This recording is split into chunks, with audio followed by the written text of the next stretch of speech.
Hello everyone. I know you used this video to fall asleep, but before you do, let me know where you're from and what time you're watching. Now just get cozy and enjoy. I've been making candles for over a decade now. It started as a hobby, something to do with my hands during long empty weekends. But it grew into something more. I opened a little shop on the corner of Pine and Maple, and soon enough, I had regular customers who swore by my scents. Lavender for relaxation, sandalwood for grounding, and citrus for that fresh, clean feeling. It was all going great until I noticed something strange about one of my candles. It was a new scent, one I hadn't tried before. I named it Midnight Breeze. A blend of black orchid, amber, and a hint of vanilla. It was supposed to be calming and mysterious, something that reminded you of cool summer nights. I'd mixed the ingredients just like I always did, poured them into the molds, and let them set. But when I tested the first batch, I noticed something odd. The Midnight Breeze candle burned faster than any of the others. At first, I thought I'd mismeasured the ingredients. Maybe I'd added too much fragrance oil, or the wick was the wrong size. But when I checked my notes, everything was perfect.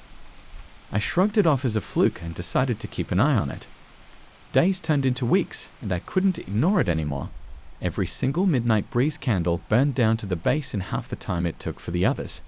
I even had a customer come back, complaining that her candle had burned out after just a couple of nights. That's when I decided to investigate. I started by testing the wax. I melted down a batch, checking for impurities, but it was clean. I tried different wicks, different jars, and even different pouring temperatures, but nothing worked. The Midnight Breeze candles still burned too quickly, almost as if they were eager to be used up. I wasn't superstitious, not by any means, but this was weird. I began to feel a sort of unease whenever I poured that particular scent. The wax seemed thicker, almost resistant to being worked with, and the smell, it was intoxicating, but in a way that made the hairs on the back of my neck stand up. One night, I stayed late at the shop, determined to figure this out. I locked the door, turned off the lights, and sat in the back room with just the glow of a single Midnight Breeze candle flickering on the table in front of me. The scent filled the room, heavy and sweet, wrapping around me like a fog. I watched the flame dance, and I swear, for a moment, it flickered blue. I blinked, thinking my eyes were playing tricks on me. But then it happened again. A thin wisp of blue flame curled up from the wick before fading back to orange. I leaned closer, my heart pounding in my chest. It was just a candle, just wax and scent and fire. But it felt like something more. Suddenly, the flame sputtered and shot up, almost reaching the ceiling. I yelped and jumped back, knocking over a jar of lavender wax. The flame settled down as quickly as it had flared up, and I stared at the candle, my pulse racing. What the hell was going on? I was too shaken to stay any longer. I snuffed out the candle and left the shop, locking the door behind me. As I walked home, I couldn't shake the feeling that something was watching me, something that wasn't entirely pleased with my curiosity. The next day, I decided to stop making the Midnight Breeze candles. I threw out the remaining wax, packed up the fragrance oils, and put them in the storage closet in the back of the shop. I felt a weird sense of relief, like I'd dodged a bullet. But the feeling didn't last. A few nights later, I was closing up when I heard a noise from the back room. It was a soft, crackling sound, like paper burning. I froze, my hand on the light switch. I knew I'd put out all the candles before locking up, but that sound. I took a deep breath and walked to the back. The smell hit me first, that unmistakable scent of Midnight Breeze. I turned the corner, and there it was, a candle, burning on the table, the flame flickering in the dim light. My heart pounded in my ears. I knew I hadn't lit that candle. I'd thrown away all the wax. I approached it slowly, the hairs on my arms standing on end. As I reached out to snuff it, the flame shot up again, bright blue, almost blinding. I stumbled back, tripping over a stack of empty jars. I scrambled to my feet, my eyes locked on the candle. The flame twisted and curled, almost as if it were alive. And then I saw it, a shadow, flickering in the light, dancing on the wall behind the table. It wasn't my shadow. I don't know how long I stood there, staring at that thing, but I knew I had to get out. I turned and ran, not bothering to lock the door behind me. I didn't stop until I was home. the shop far behind me. My hands were shaking so badly I could barely get the key into the lock. I didn't sleep that night. Every time I closed my eyes, I saw that shadow twisting and writhing in the candlelight.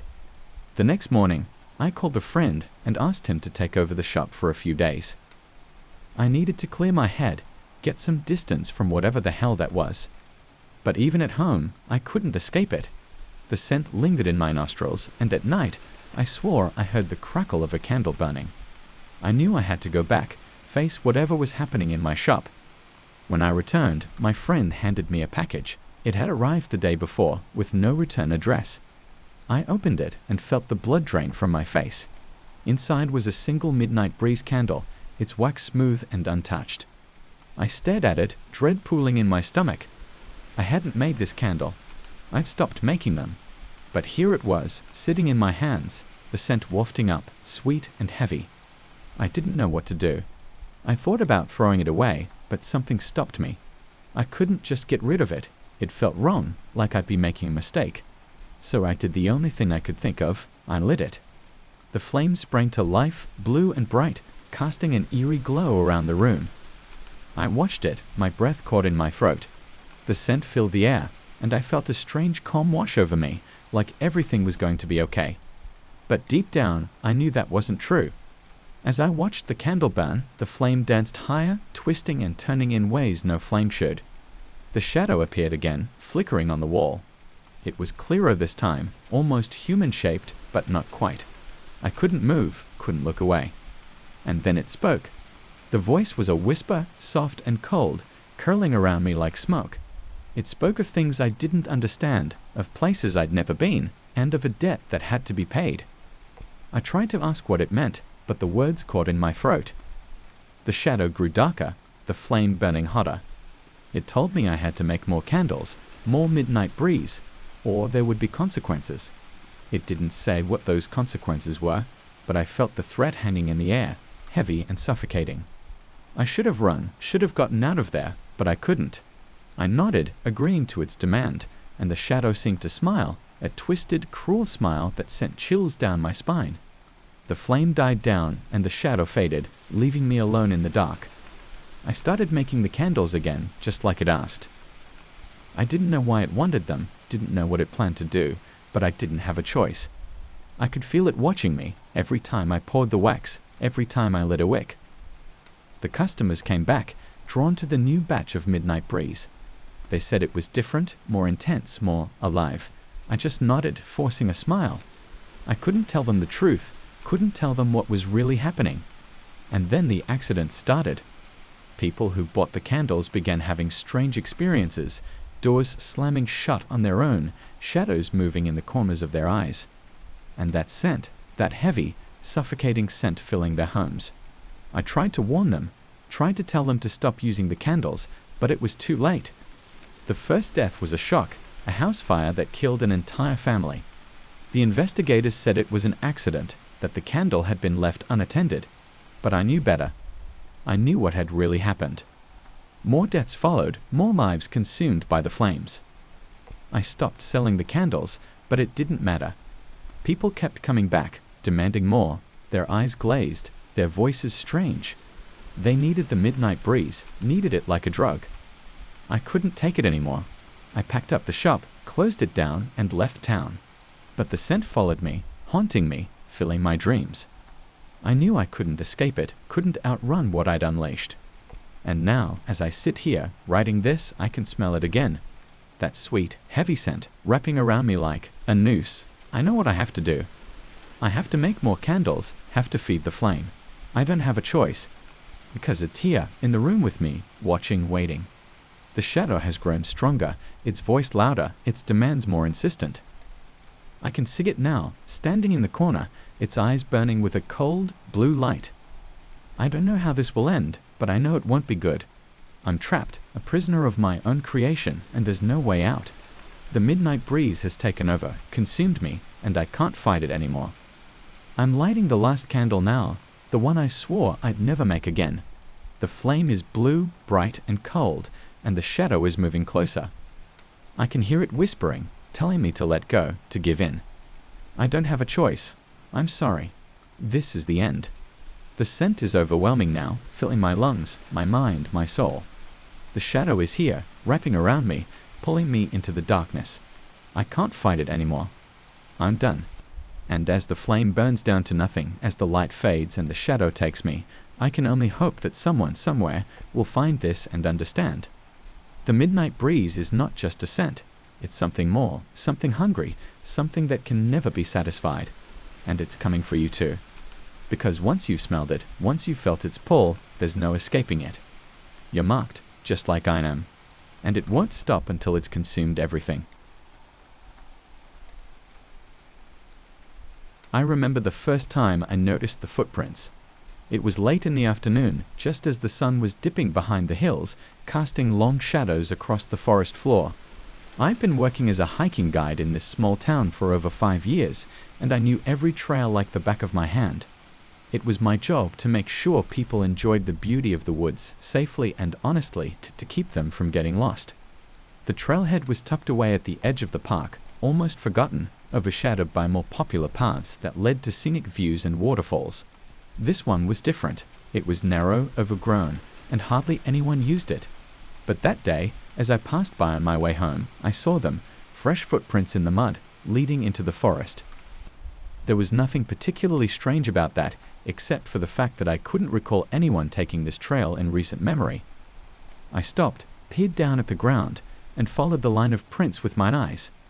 They were deep, like someone carrying a heavy load had made them. I decided to follow them, thinking maybe some hiker had wandered off the main path and gotten lost. The prints went on for a while, weaving through the underbrush, avoiding the larger rocks and roots like the person knew exactly where they were going. I walked slowly, listening to the sounds of the forest around me. Birds chirped lazily, and a breeze rustled the leaves. Everything felt normal, but the deeper I went, the more I felt something was off. I stopped suddenly. The prints just stopped. There, in the middle of the path, like the person had been plucked from the ground and spirited away. I looked around, scanning the surrounding area. There were no signs of anyone leaving the trail. No branches broken, no leaves disturbed. It was like they had vanished. I felt a shiver run down my spine. I'd seen a lot of strange things in these woods over the years, but nothing like this. I turned around and walked back to my truck, telling myself it was probably nothing. But the feeling of unease stayed with me the entire way home.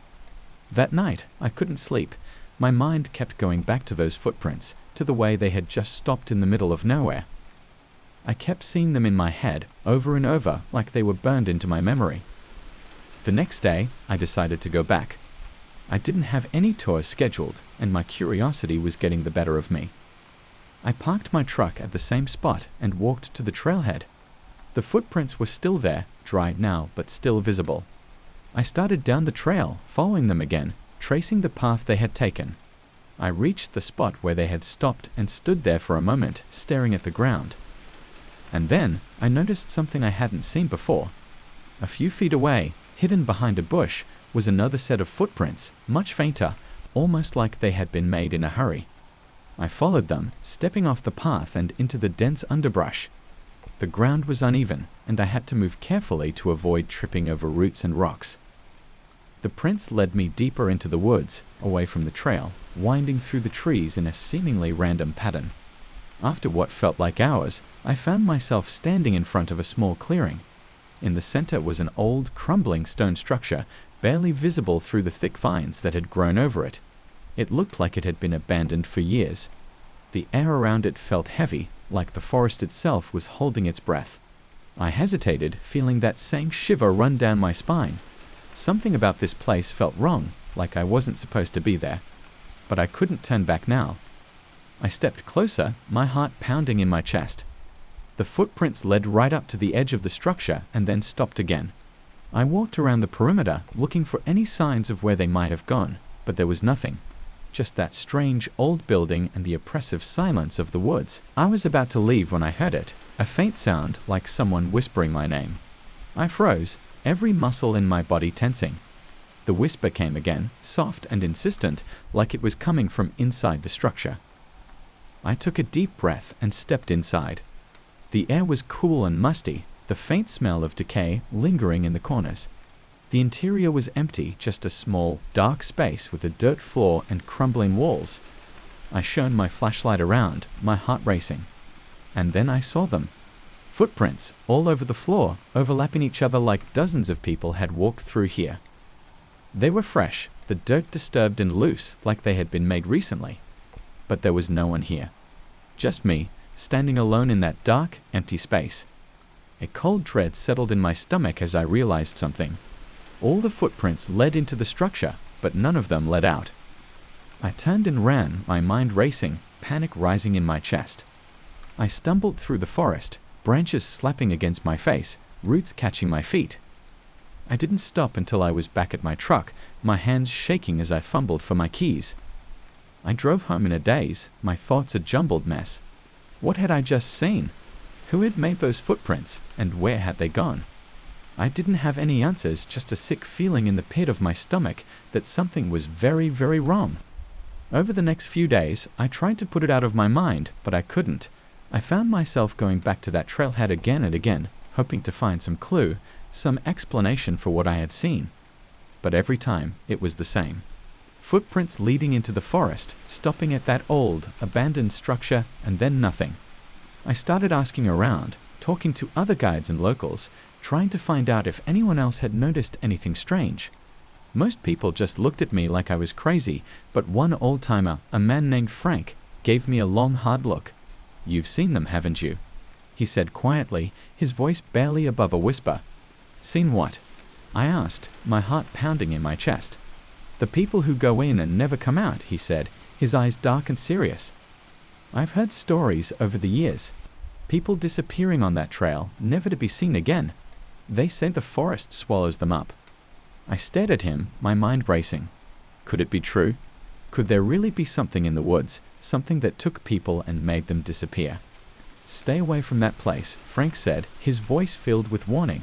"Whatever it is, it's not something you want to mess with." I nodded, but I knew I couldn't stay away. I had to know. I had to find out what was happening in those woods.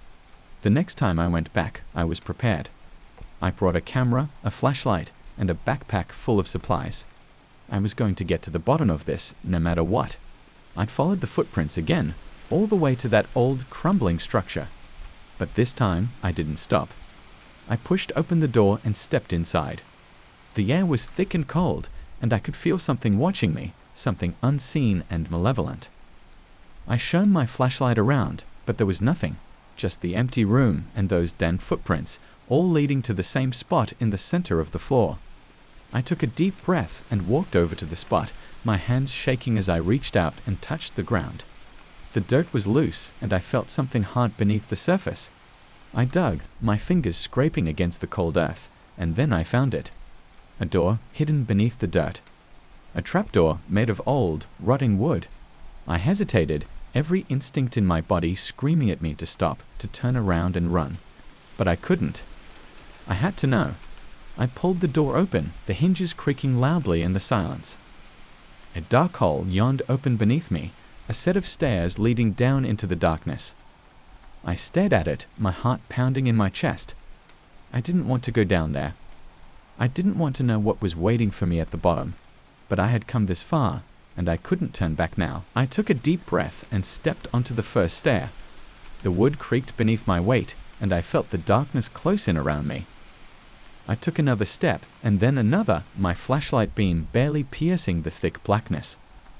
The air grew colder as I descended, the smell of decay growing stronger.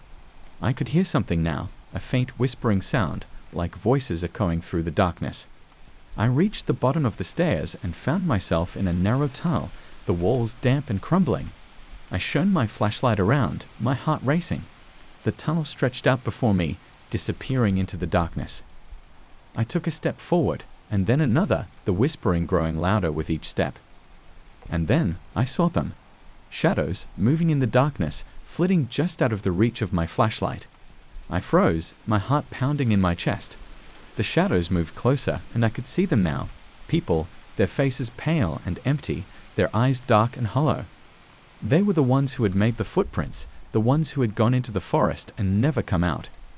They were trapped here, in this dark, cold place, their souls lost and wandering. I wanted to run to get out of there, but my feet wouldn't move. The shadows surrounded me, their eyes staring into mine, and I felt a cold dread settle over me. I knew in that moment that I was never going to leave this place. The last thing I saw before the darkness swallowed me was a pair of footprints leading back up the stairs, back to the surface. They were mine, and they were the last prints that would ever come out of that place. I've been a music teacher for almost 20 years now, and I thought I'd seen and heard it all.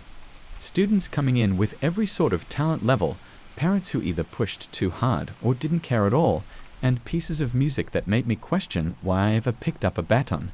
But nothing, absolutely nothing, prepared me for what happened with that piece. It started with something innocent enough. A new piece of music I found in the back of my old sheet music collection. I don't even remember acquiring it, but then again, as a music teacher, you end up with stacks of random sheets, some of which seem to appear out of thin air. This one caught my eye because it didn't have a title.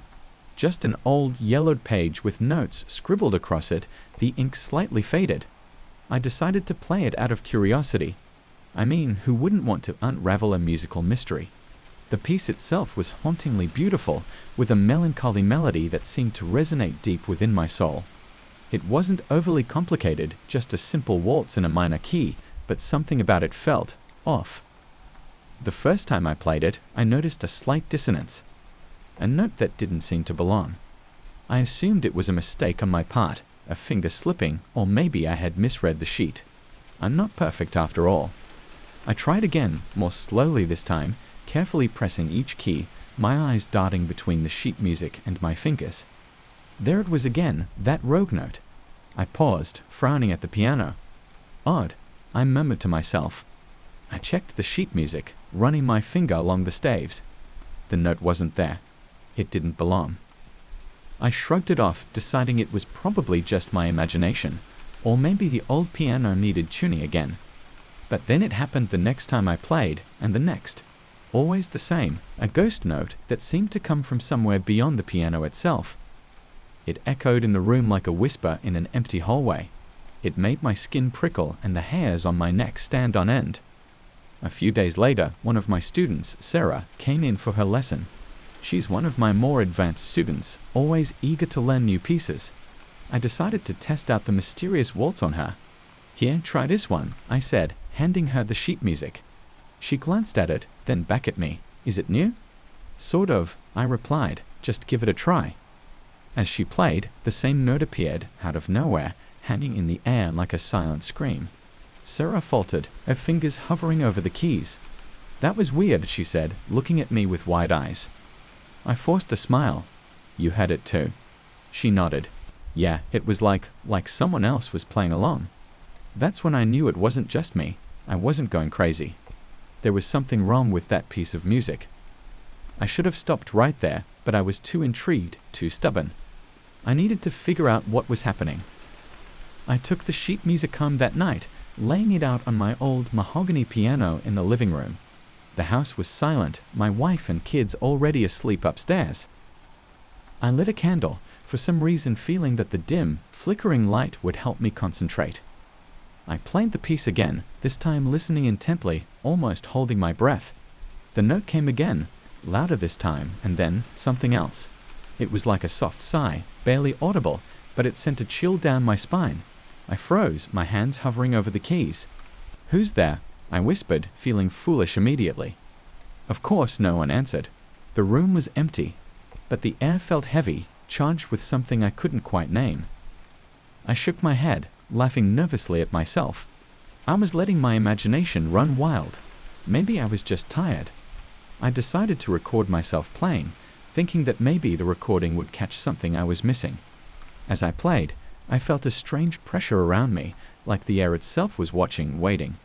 The note came again, and this time I heard it clearly, a voice whispering a single word. Stop. I jumped up from the piano, my heart hammering in my chest.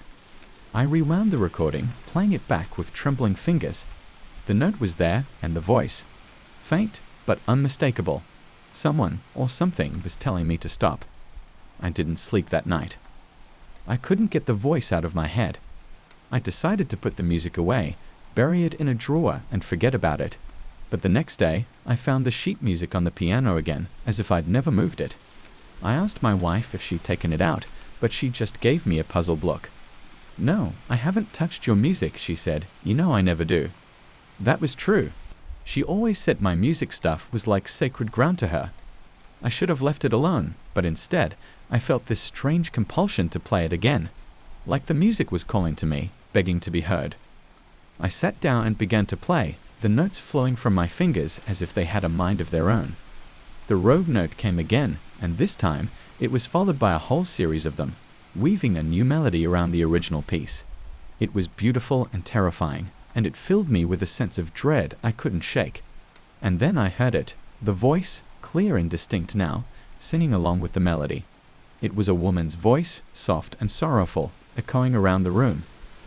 I stopped playing, my heart pounding, but the voice continued, the melody hanging in the air long after my fingers had left the keys. I was shaking all over. I don't scare easily, but this was something else. I backed away from the piano, staring at it like it had turned into a wild animal. What the hell was happening? Over the next few days, I couldn't concentrate on anything else. I became obsessed with the piece, playing it over and over, trying to make sense of the voice, the rogue notes. My students noticed too.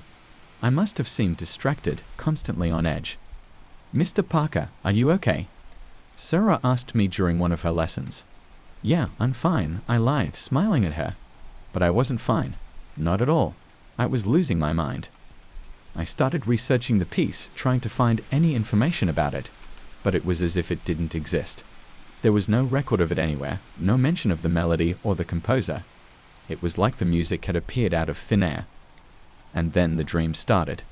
Every night, I would dream of a woman in a long, tattered dress, her face obscured by a veil.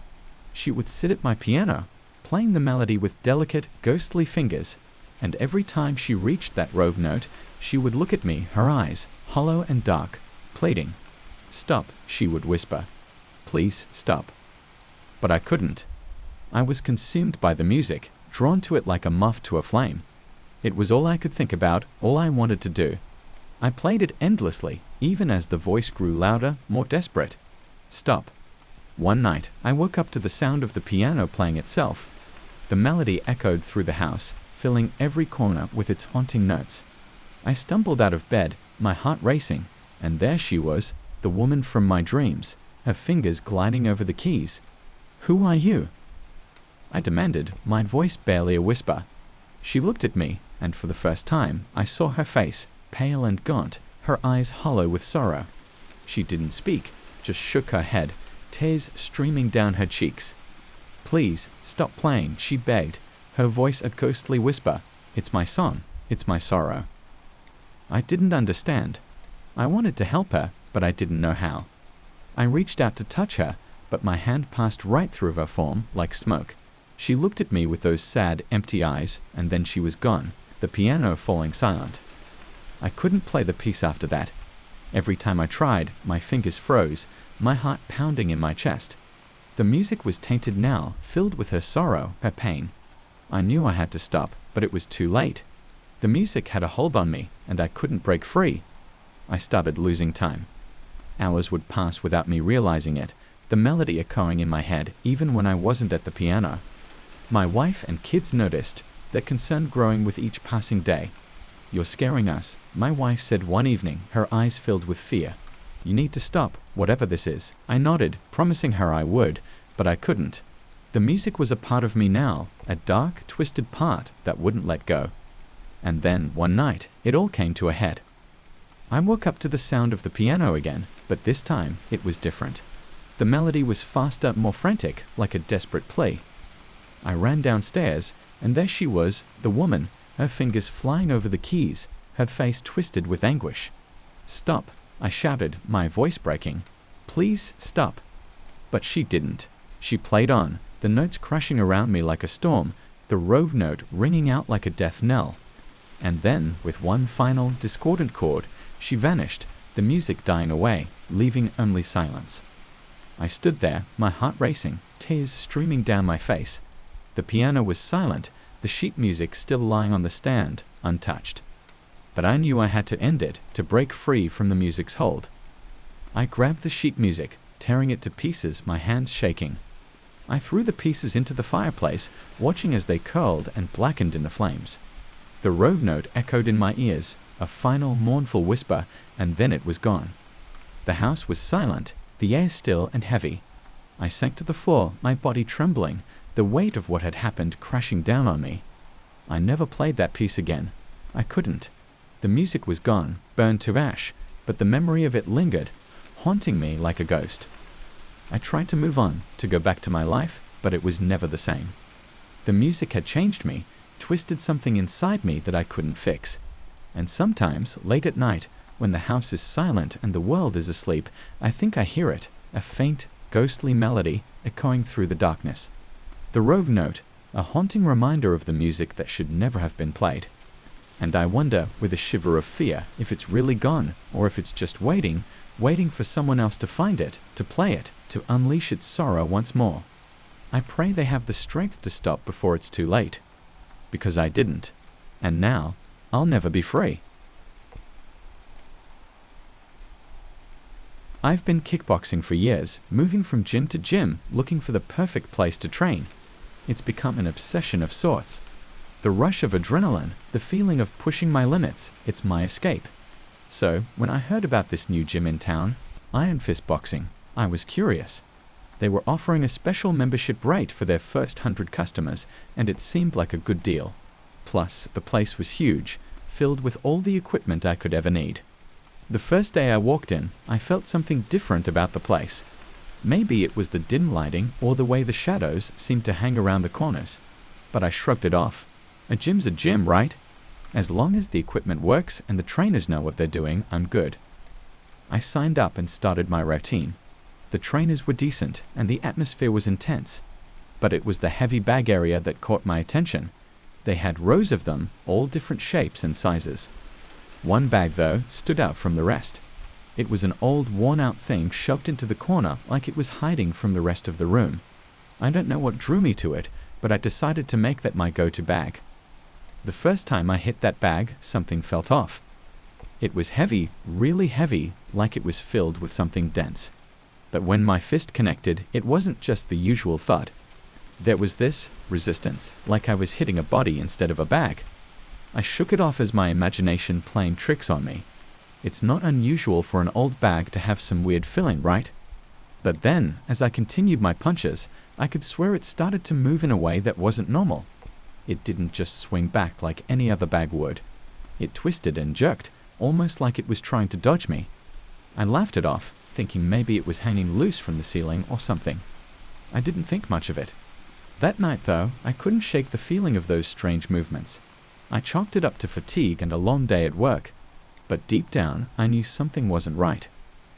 A few weeks passed, and I stuck to my routine.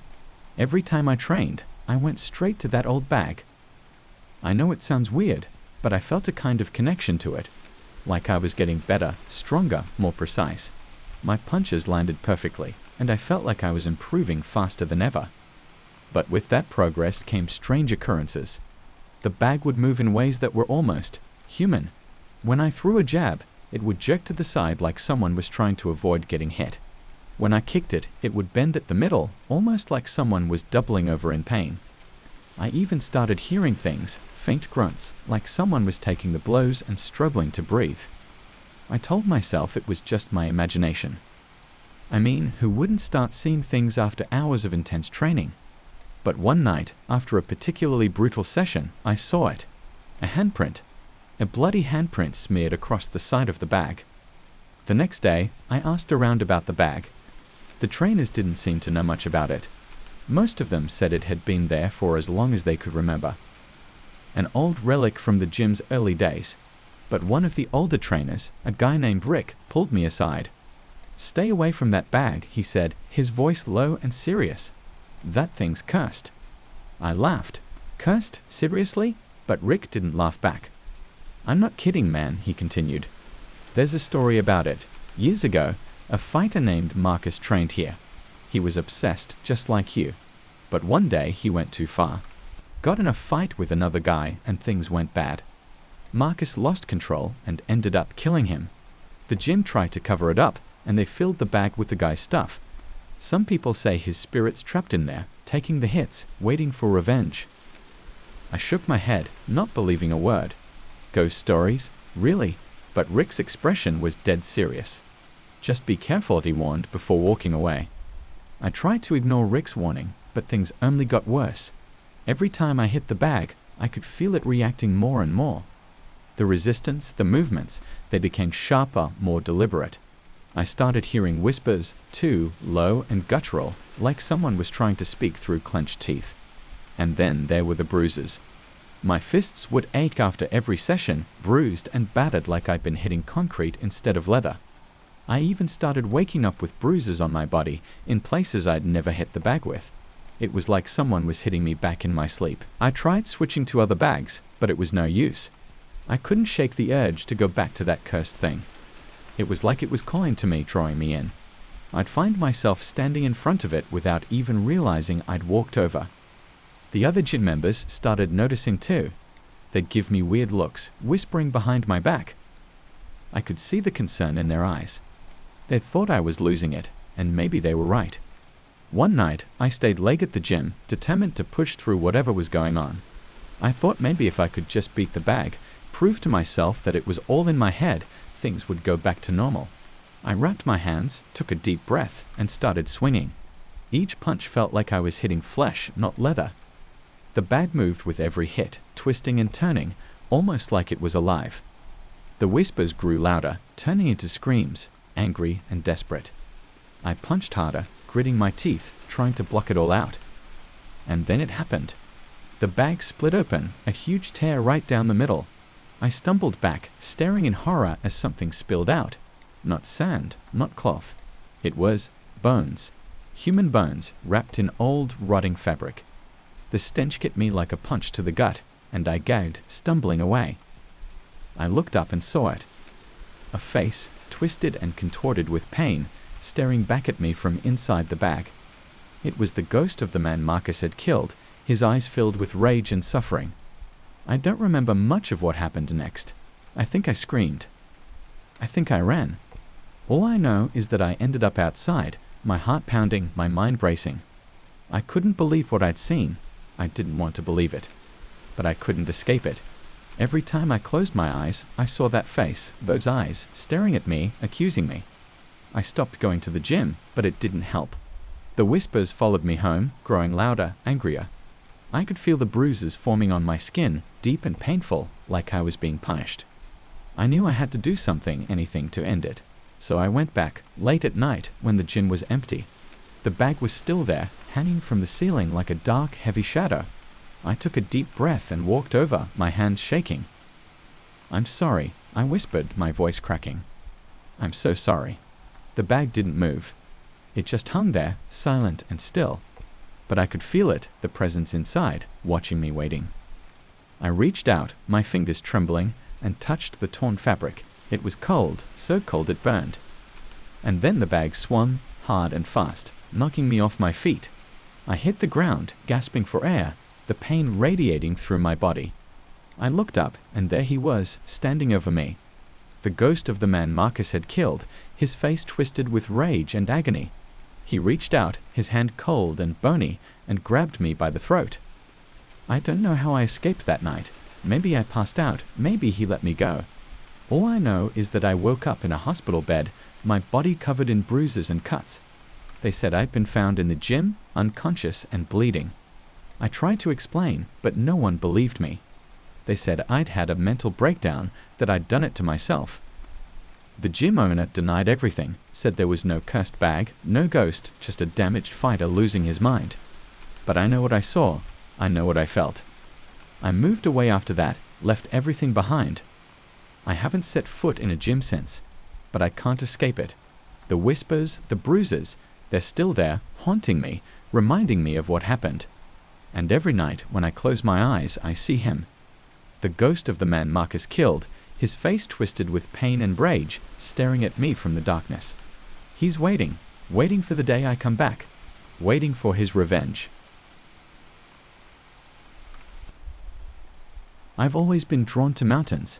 There's something about their sheer size, the way they tower over everything, daring you to conquer them. It's not just the challenge, it's the solitude they offer.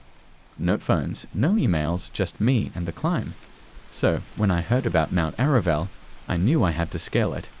It was notorious among climbers, steep, unpredictable weather, and a legend that made it even more enticing. Locals whispered about the echoes of Araval, strange voices that could be heard at a certain point on the mountain. No one could explain it. Some said it was the wind, others believed it was something more sinister. I thought it was just a tall tale to scare away amateurs. I'm no amateur though, and I was determined to reach that point and prove it was nothing more than an illusion. I packed my gear, kissed my girlfriend goodbye, and promised to be back in a week. The weather forecast was clear, and I felt confident. But I'd be lying if I said there wasn't a tiny knot of anxiety in my stomach as I drove towards the mountain. It felt like the beginning of an adventure or the start of something I couldn't quite put my finger on. The base camp was deserted when I arrived, just me and the empty tents flapping in the wind. Most climbers avoided this place, preferring easier, less mysterious mountains. I set up my tent and took a moment to breathe in the crisp mountain air. It was silent, almost too silent, like the mountain was holding its breath. I began my ascent the next morning. The first day was uneventful, just a long, exhausting climb. The path was narrow and rocky, but manageable. As I climbed higher, the view became more breathtaking. I could see the surrounding peaks, covered in snow, like white giants sleeping under the sky. The sun was setting by the time I reached the first checkpoint, a small flat area where I could set up my tent for the night. That night, as I lay in my sleeping bag, I thought I heard something. It was faint, almost like a whisper carried by the wind. I brushed it off, blaming my overactive imagination and exhaustion. I closed my eyes, focusing on the comforting weight of my gear next to me, and soon drifted off to sleep. The next day, I felt more energized. The climb became steeper, more challenging, but I welcomed it. The sun was bright, the sky clear blue, and everything felt right. I had almost forgotten about the strange sound from the previous night. Then I reached the ledge. It was around midday when I found myself standing on a narrow ledge, a steep drop on one side and a sheer rock face on the other. I paused to catch my breath, looking out over the vast expanse of the mountain range. That's when I heard it again. Voices. At first, I thought someone else was climbing nearby. I looked around, but there was no one in sight. The voices were faint, like a distant conversation. I couldn't make out the words, but there was a sense of urgency in them, like they were warning me, trying to tell me something. I shook my head, feeling a chill creep up my spine despite the sun beating down on me. Get it together, I muttered to myself, adjusting my gear and taking a deep breath. It's just the wind, I thought. I continued climbing, but the voices lingered in my mind, an uneasy whisper that I couldn't shake. I reached the second checkpoint that evening, but I couldn't rest. The voices seemed to follow me, growing louder the higher I climbed. I tried to ignore them, focusing on setting up my tent and making dinner, but every time the wind blew, I could hear them. It was like they were just out of reach, speaking in a language I didn't understand. Sleep was elusive that night. I lay awake, staring at the ceiling of my tent, listening to the voices outside. I thought about turning back, but my pride wouldn't let me. I'd come this far. I couldn't quit now. I needed to know what was causing these sounds. At dawn, I packed up and continued my ascent. The weather had changed overnight. Clouds hung low in the sky, and the wind was biting. The climb was tougher now, the rocks slick with frost. I pushed on, determined to reach the summit. Around midday, I reached a narrow pass, the point where, according to the legends, the echoes were the strongest. The air felt different here, heavier, almost oppressive. I could feel the weight of the mountain pressing down on me. Then, I heard them again. The voices were louder now, clearer. They echoed around me, bouncing off the rock walls surrounding me. I looked around, but there was no one. The realization hit me like a punch to the gut. I was completely alone, yet the voices were all around me. "Who's there?" I shouted, my voice cracking. The echoes replied, mocking me, repeating my words back to me in distorted tones. Panic clawed at my throat. I tried to stay calm, to think rationally, but it was hard. The voices were relentless, filling my head, drowning out my thoughts. I stumbled forward, desperate to get away from the noise. My foot slipped, and I fell to my knees, gasping for breath. The voices seemed to swell, a cacophony of sounds that made my head throb. I covered my ears, but it did nothing to stop them. And then, just as suddenly as they had started, the voices stopped. The silence that followed was deafening. I sat there, trembling, trying to collect myself. My heart was racing, and my mind was spinning. I didn't know what was happening, but I knew I had to get off this mountain. I started down the mountain, my movements frantic. The weather had worsened, and a thick fog had rolled in, making it hard to see. The path was treacherous, and I slipped several times, barely managing to catch myself. I felt like the mountain was trying to trap me, to keep me from leaving. The voices returned as I descended, but they were different now. They were louder, more insistent, like they were angry that I was leaving. They filled my head, a relentless stream of words that made no sense. I felt like I was losing my mind. I don't remember much of the descent. It was a blur of fear and confusion. I stumbled and fell, scraped my hands and knees, but I kept going. The voices followed me, haunting me, taunting me. I could hear them even when I covered my ears, even when I screamed at them to stop. I reached the base camp in the middle of the night, collapsing next to my tent, exhausted and terrified. The voices were still there, whispering in the back of my mind. I felt like I was going insane. I lay there, shivering, too afraid to move. That's when I saw it. A figure stood at the edge of the camp, barely visible in the darkness. My heart stopped. I blinked, thinking it was a trick of the light, but the figure remained. It was tall and thin, its face hidden in the shadows. I could feel its eyes on me, cold and unfeeling. "Who are you?" I whispered, my voice shaking. The figure didn't answer. It just stood there watching me. The voices grew louder, a deafening roar that filled my head. I clutched my head, trying to block them out, but it was no use. They were inside me, a part of me. I looked up again, and the figure was gone. The voices stopped, leaving a ringing silence in their wake. I lay there, panting, my body trembling with fear. I didn't understand what was happening. All I knew was that I had to get out of there.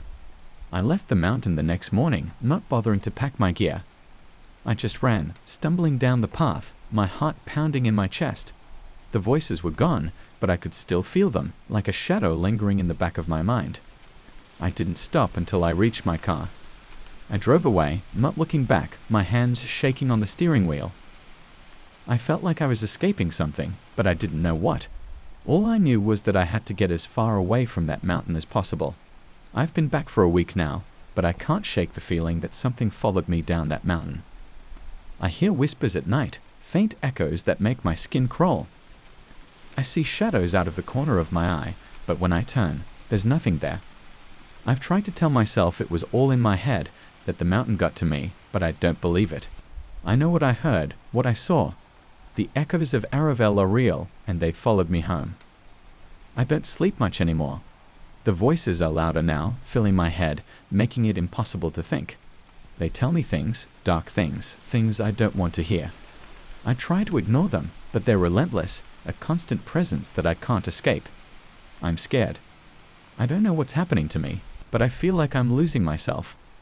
The voices are becoming clearer, more coherent, like they're trying to take over. I don't know how much longer I can hold on.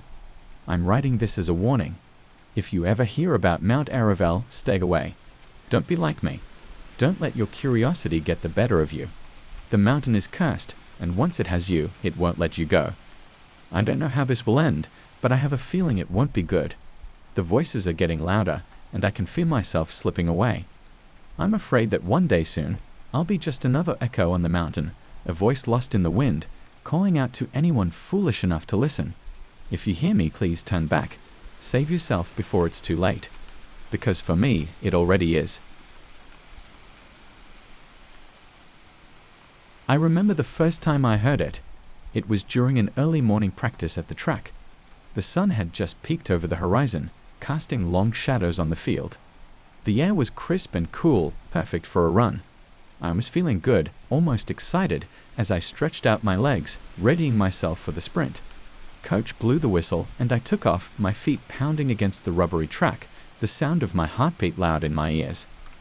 That's when I heard it, soft, almost imperceptible, like someone whispering my name. I glanced over my shoulder, but no one was there. I shrugged it off, thinking it was just the wind playing tricks on me, and pushed harder, finishing the sprint with a strong stride.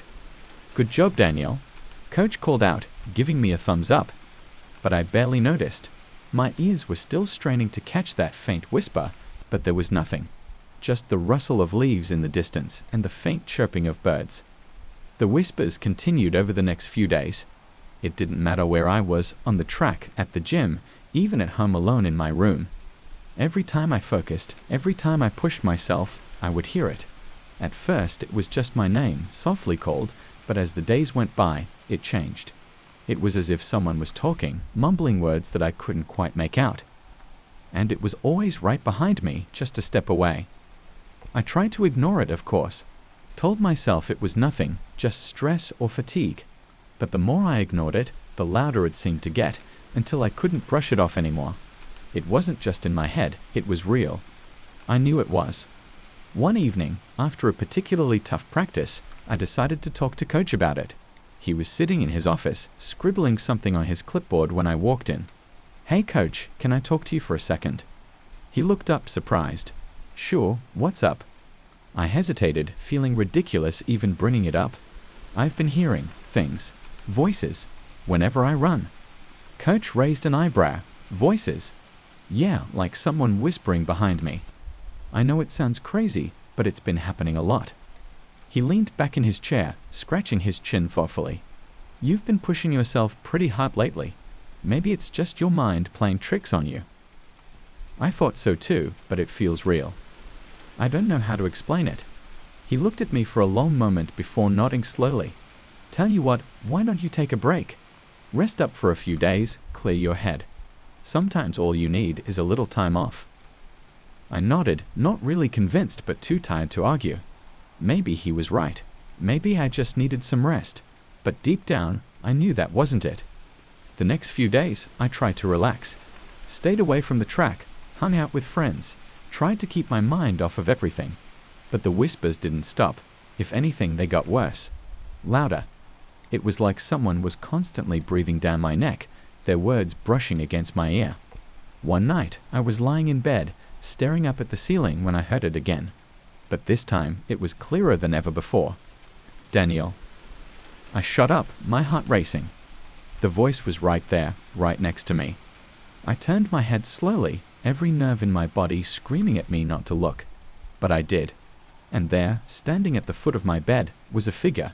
It was shrouded in shadow, its face obscured, but I could see the faint outline of a person, leaning toward me, its mouth moving as it whispered my name.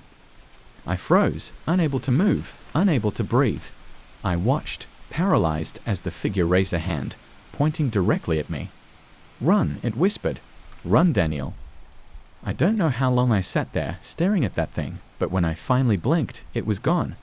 I jumped out of bed, my whole body trembling, and flicked on the light. The room was empty. No sign of anyone. But the fear that gripped my heart was very real. I didn't sleep that night. I couldn't. All I could think about was that shadow, that whisper. What did it want? Why was it haunting me? The next morning, I went back to the track. I know it sounds crazy, but I had to know if it would follow me there. If it was connected to my running somehow. The track was empty, the sky overcast.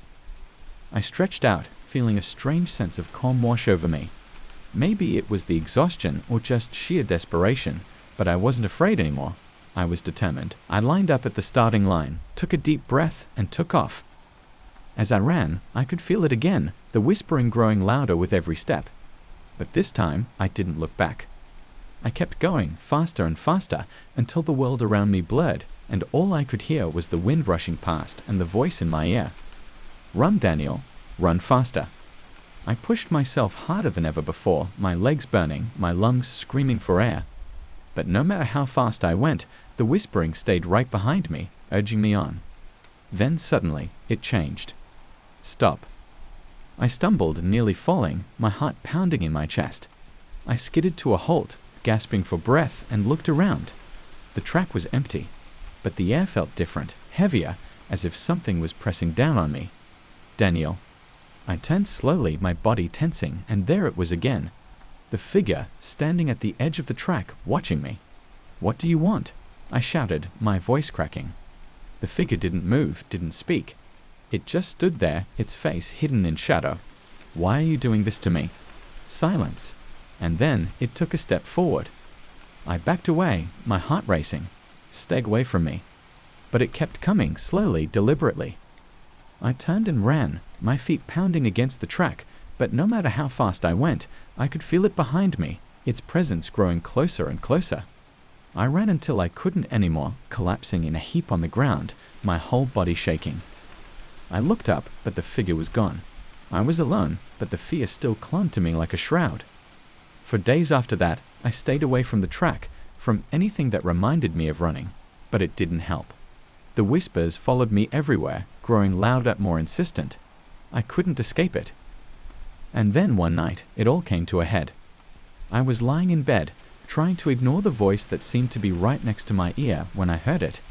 A low, guttural growl, like something out of a nightmare. I sat up, my heart racing, and there, at the foot of my bed, was the figure. But it was different this time. It wasn't just a shadow anymore. It had a form, a body, and its eyes, dark, hollow pits, were fixed on me. "Run," it whispered, its voice a rasping hiss. "Run, Daniel."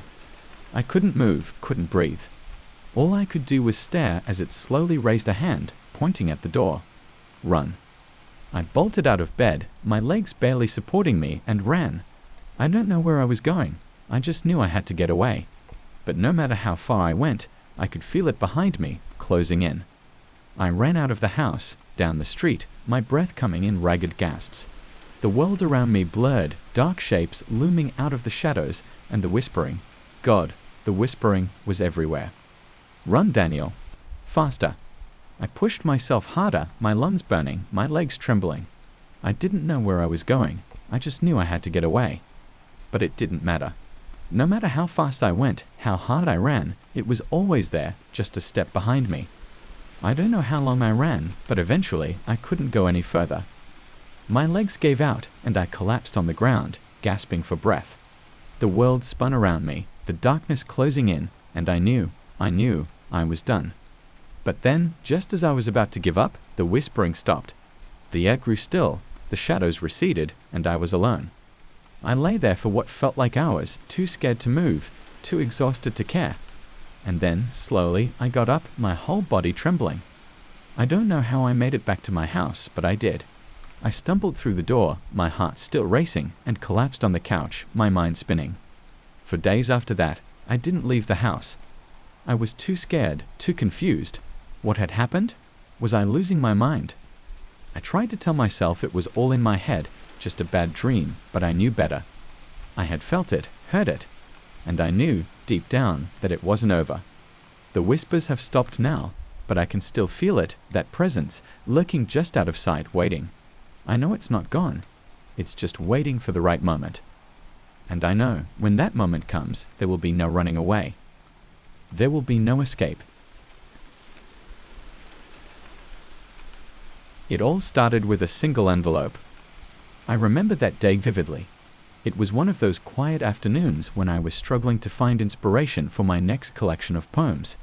I had been staring at my laptop screen for hours, hoping for words to pour out, but they remained stubbornly locked away in some hidden corner of my mind. Frustrated, I decided to take a break and check the mail. There it was, a plain white envelope with no return address. I didn't think much of it at first. As a poet, I occasionally receive fan letters, though they are few and far between. The lack of a return address was unusual, but not unheard of. Curious, I tore it open and pulled out a single sheet of paper. The poem was written in a neat, almost mechanical handwriting. It was a short piece, barely 12 lines, but something about it sent a shiver down my spine. Beneath the evening's dying light, the poet sits alone in fright. And knock shall come, a voice unknown, a visitor to claim their throne. The pen they hold shall soon grow still, as shadows climb the windowsill. A fate unwritten, yet so near, for in their hand lies death and fear. I felt a chill run through me as I read it again.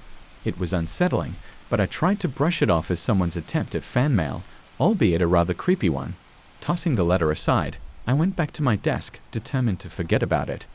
But the words lingered in my mind, haunting me as the day slipped into night. I didn't think about the poem again until I heard the knock on my door. It was late, well past midnight, and I was on the brink of falling asleep when the knock came.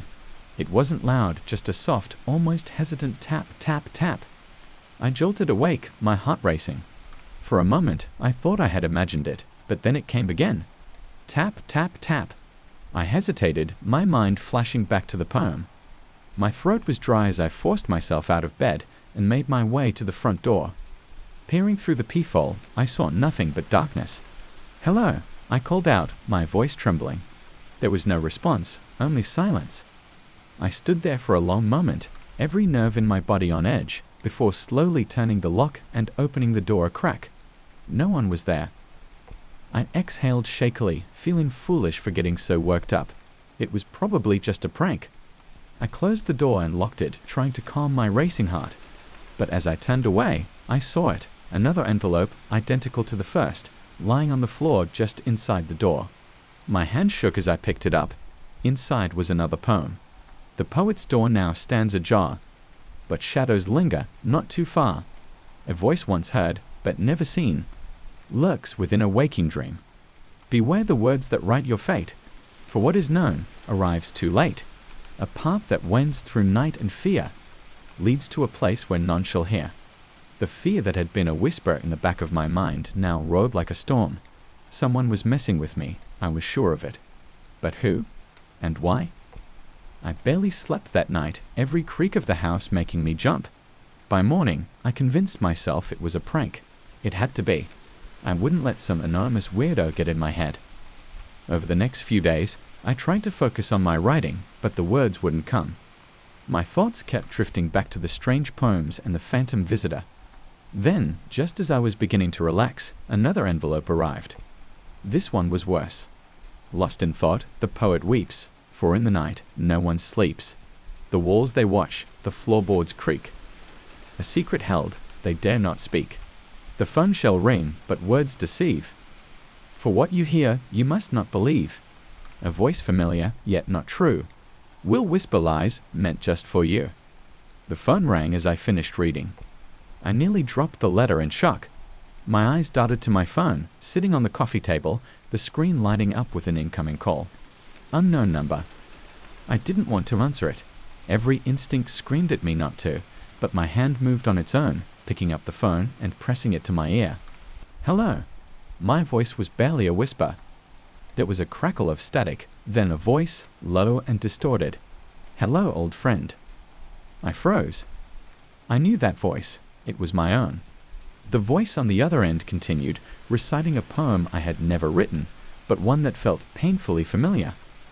I stood there, paralyzed, as it spoke of events that had never happened, but felt like memories locked away in my mind. The call ended abruptly, leaving me staring at the phone in my hand, my heart pounding. I didn't know what to do. My thoughts were a jumbled mess of fear and confusion. Over the next week, the poems kept coming. Each one was darker than the last, each predicting something new. A broken window, a bloody handprint, a shadow in the mirror. And each time, without fail, those things would happen. I tried to ignore them, tried to convince myself it was just some elaborate prank. But how could anyone know these things? How could they predict what would happen before it did? The breaking point came when I found a poem predicting my own death. The envelope was on my desk when I woke up, though I had locked all the doors and windows before going to bed.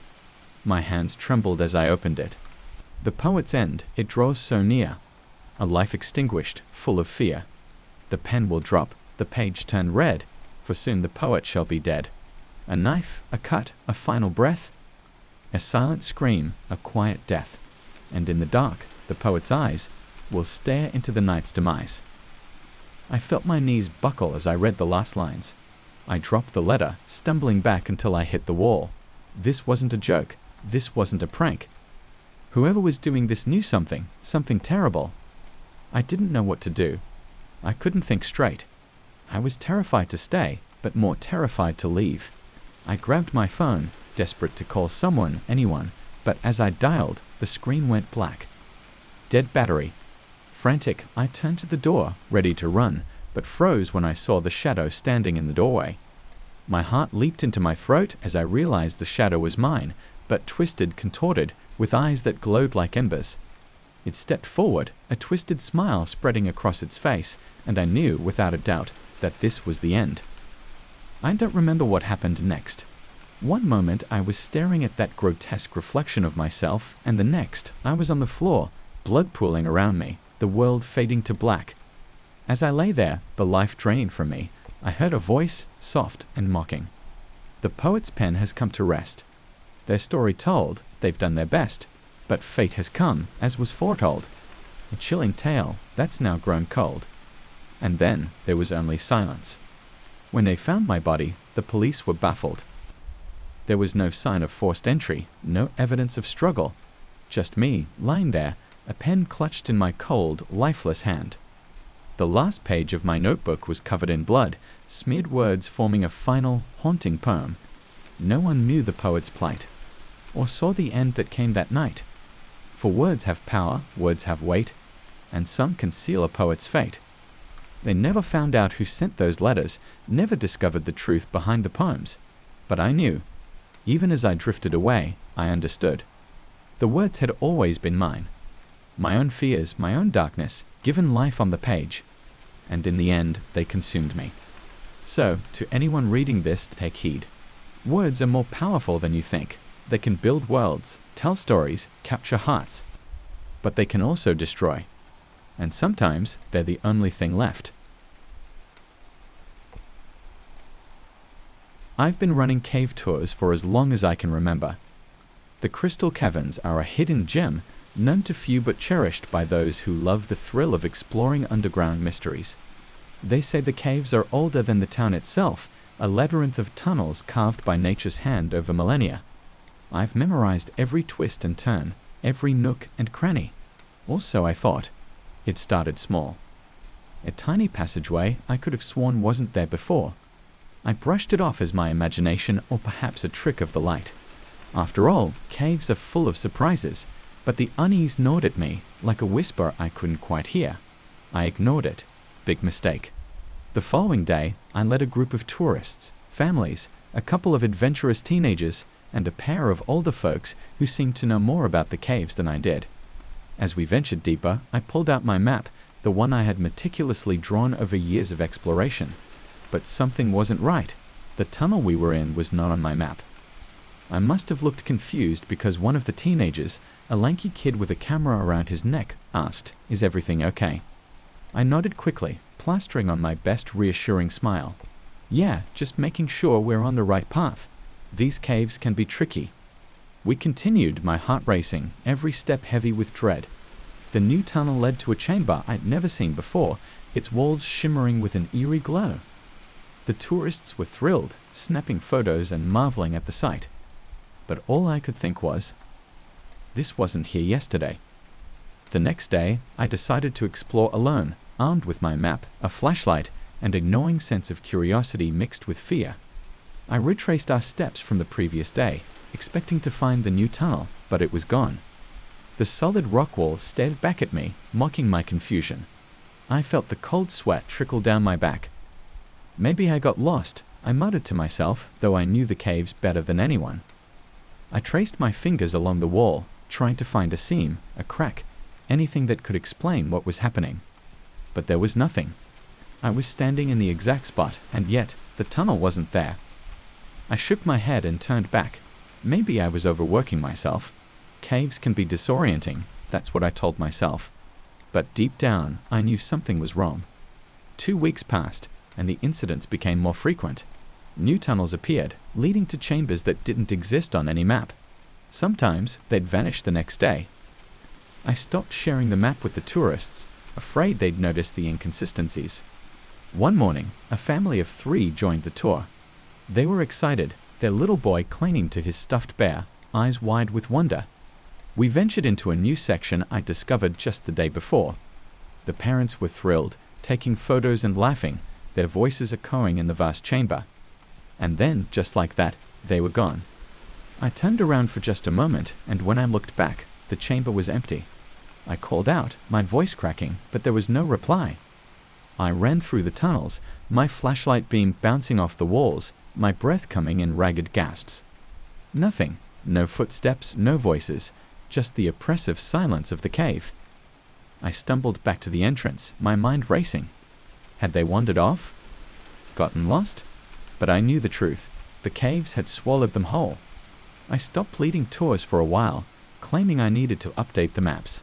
I spent hours in the caves, trying to understand what was happening. The tunnels shifted when I wasn't looking, closing off and opening up like a living maze. One night, as I was deep in the heart of the caverns, I heard something. A whisper, faint but unmistakable. I held my breath, straining to listen. It was a voice, low and raspy, echoing through the darkness. Leave. The word chilled me to the bone. I spun around, my flashlight cutting through the shadows, but there was no one there. Just the empty tunnels, stretching on forever. I turned and ran, my footsteps echoing in the silence, the word repeating in my head. Leave, leave, leave. Despite the warnings, I decided to lead one last group into the caves. A part of me wanted to see if they'd disappear too. Maybe I was losing my mind. Maybe I needed proof. The group was small, just 4 people. A young couple, a man in his 40s, and an older woman who seemed to be on her own. We ventured deeper than ever before, into parts of the cave I'd never seen. As we walked, I kept glancing at the map. It was useless now, the tunnels twisting and turning in ways I couldn't predict. I felt the fear building, like a coiled spring ready to snap. We reached a chamber I didn't recognize, its walls covered in strange markings. The tourists were fascinated, snapping photos and chatting excitedly. I felt the hair on the back of my neck stand up. We should go back, I said, my voice barely a whisper. They ignored me, too engrossed in the eerie beauty of the chamber. I turned to leave, and that's when I saw it, a shadow, moving along the wall. It wasn't mine. The darkness seemed to close in around us, the air growing cold. I shouted for them to run, but it was too late. The shadow stretched out, tendrils of darkness wrapping around the tourists, pulling them into the walls. I stumbled back, falling to the ground as they vanished, their screams echoing through the cave. And then silence. I was alone. I don't know how long I sat there, staring at the spot where they had been. Minutes, hours, it all bled together. I stood up, my legs shaking, and made my way back through the tunnels. But the path was gone. Every turn led to a dead end, every tunnel twisting back on itself. The cave had changed again, trapping me in its depths. I wandered for what felt like days, my flashlight flickering, the batteries slowly dying. I could hear them, the whispers. Voices calling my name, telling me to turn back, to give up. I ignored them, stumbling through the darkness, my heart pounding in my ears. And then I saw it, the entrance. I ran towards it, my eyes fixed on the sliver of light. But as I reached out, the walls closed in, the rocks sealing off the exit. I screamed, pounding on the stone, but it was useless. I was trapped. I don't know how long I've been down here. Days, weeks, time has lost all meaning. The caves have become my prison, the tunnels shifting and changing, always leading me back to the same place. The chamber. The one with the strange markings. I've come to understand them, the symbols carved into the walls. They're a warning, a curse. The caves are alive, feeding on those who enter. Every time someone disappears, the caves grow, the tunnels expanding, the chambers multiplying. I am part of it now, trapped in its endless maze. I can hear the others, their voices echoing through the darkness, begging for release. But there is no escape. The caves won't let me go. I'm writing this in the hopes that someone finds it, that someone understands what happened here. The caves are not what they seem. They are alive, a living, breathing entity that traps and consumes those who enter. If you find this, if you're reading this, don't come looking for me. Don't come looking for anyone. Leave the caves alone. Let them be. And if you're already inside, if you're trapped like me, there's only one thing you can do. Pray. Pray that the caves take you quickly, that they don't torment you like they have me. Because there is no escape. I can hear them now, the whispers growing louder, the shadows closing in. The caves have claimed me, and soon they'll claim you too. This is the end. I remember the first time it happened. I had just returned from Syria, where the air was thick with smoke and the streets echoed with the sound of gunfire. I was exhausted, mentally and physically drained, but the urgency to develop the rolls of film I had taken was overwhelming. It was as if the photos were burning holes in my camera bag, demanding to be seen. Back in my small, cluttered apartment, I turned my bathroom into a makeshift darkroom. The red light bathed the room in an eerie glow as I carefully unspooled the film, my hands shaking slightly from fatigue and a sense of unease I couldn't quite place. As the first images began to appear, I felt a strange mix of relief and pride. The shots were powerful, fragments of chaos captured in stark black and white. Faces of soldiers, children, ruins that used to be homes. Each frame told a story of struggle and resilience. But then, as I reached the last few frames, my heart skipped a beat. There it was, a photo I didn't remember taking. It was of a man, standing in the middle of a deserted street. His back was turned, but his posture was strange, almost unnatural. He wore an old, tattered suit that looked out of place among the rubble and debris. I leaned closer, squinting at the details. The man's head was slightly tilted, as if he was listening to something I couldn't hear. I knew I hadn't taken this photo. I would have remembered. There was something about it that sent a shiver down my spine. I chalked it up to exhaustion and the chaos of the war zone. Maybe I had snapped it without thinking. I pinned it up on the wall with the others, hoping it would make sense eventually. But it didn't. If anything, it only grew more unsettling the longer I stared at it. The next assignment took me to Afghanistan. The heat was suffocating, the fear palpable. My camera became my shield, something to hide behind as I documented the conflict unfolding around me. I took hundreds of photos, soldiers on patrol, children playing in the ruins, women peering cautiously from behind shattered windows. I tried to capture the resilience, the humanity amidst the horror. When I returned home, I went through the same ritual, my bathroom glowing red, the smell of chemicals sharp in the air. As I watched the images develop, I felt that same mix of pride and sorrow. But then again, the unease crept in. The last photo. It was him again, the man in the suit. This time he was standing in a narrow alley, his face turned slightly towards the camera. I could just make out his features, but something was off. His eyes seemed too large, his smile too wide. It looked like he was about to speak, but no words came out. I dropped the photo, my heart racing. How could this be? I didn't remember seeing him, much less taking his picture. It was impossible, and yet there he was. The same man from the photo in Syria, in a place he couldn't possibly be. I tried to brush it off as a coincidence, a trick of my overworked mind. But deep down, I knew something wasn't right. By the third trip, I was obsessed. I had been sent to Ukraine, where the conflict was tearing through cities and villages alike. I took photos with a single-minded determination, capturing everything I could. But in the back of my mind, I was searching for him, the man in the suit. Days passed in a blur of danger and adrenaline. I didn't see him. Not in the flesh, at least. But I couldn't shake the feeling that he was there, lurking just out of sight. When I finally developed the photos back home, I felt a sickening sense of anticipation. And there it was again, the last photo. He was standing at the edge of a ruined building, looking straight at the camera this time. His eyes seemed to bore into mine, his smile even wider, almost mocking. I felt a cold sweat break out across my forehead. It was the same man, always the same man.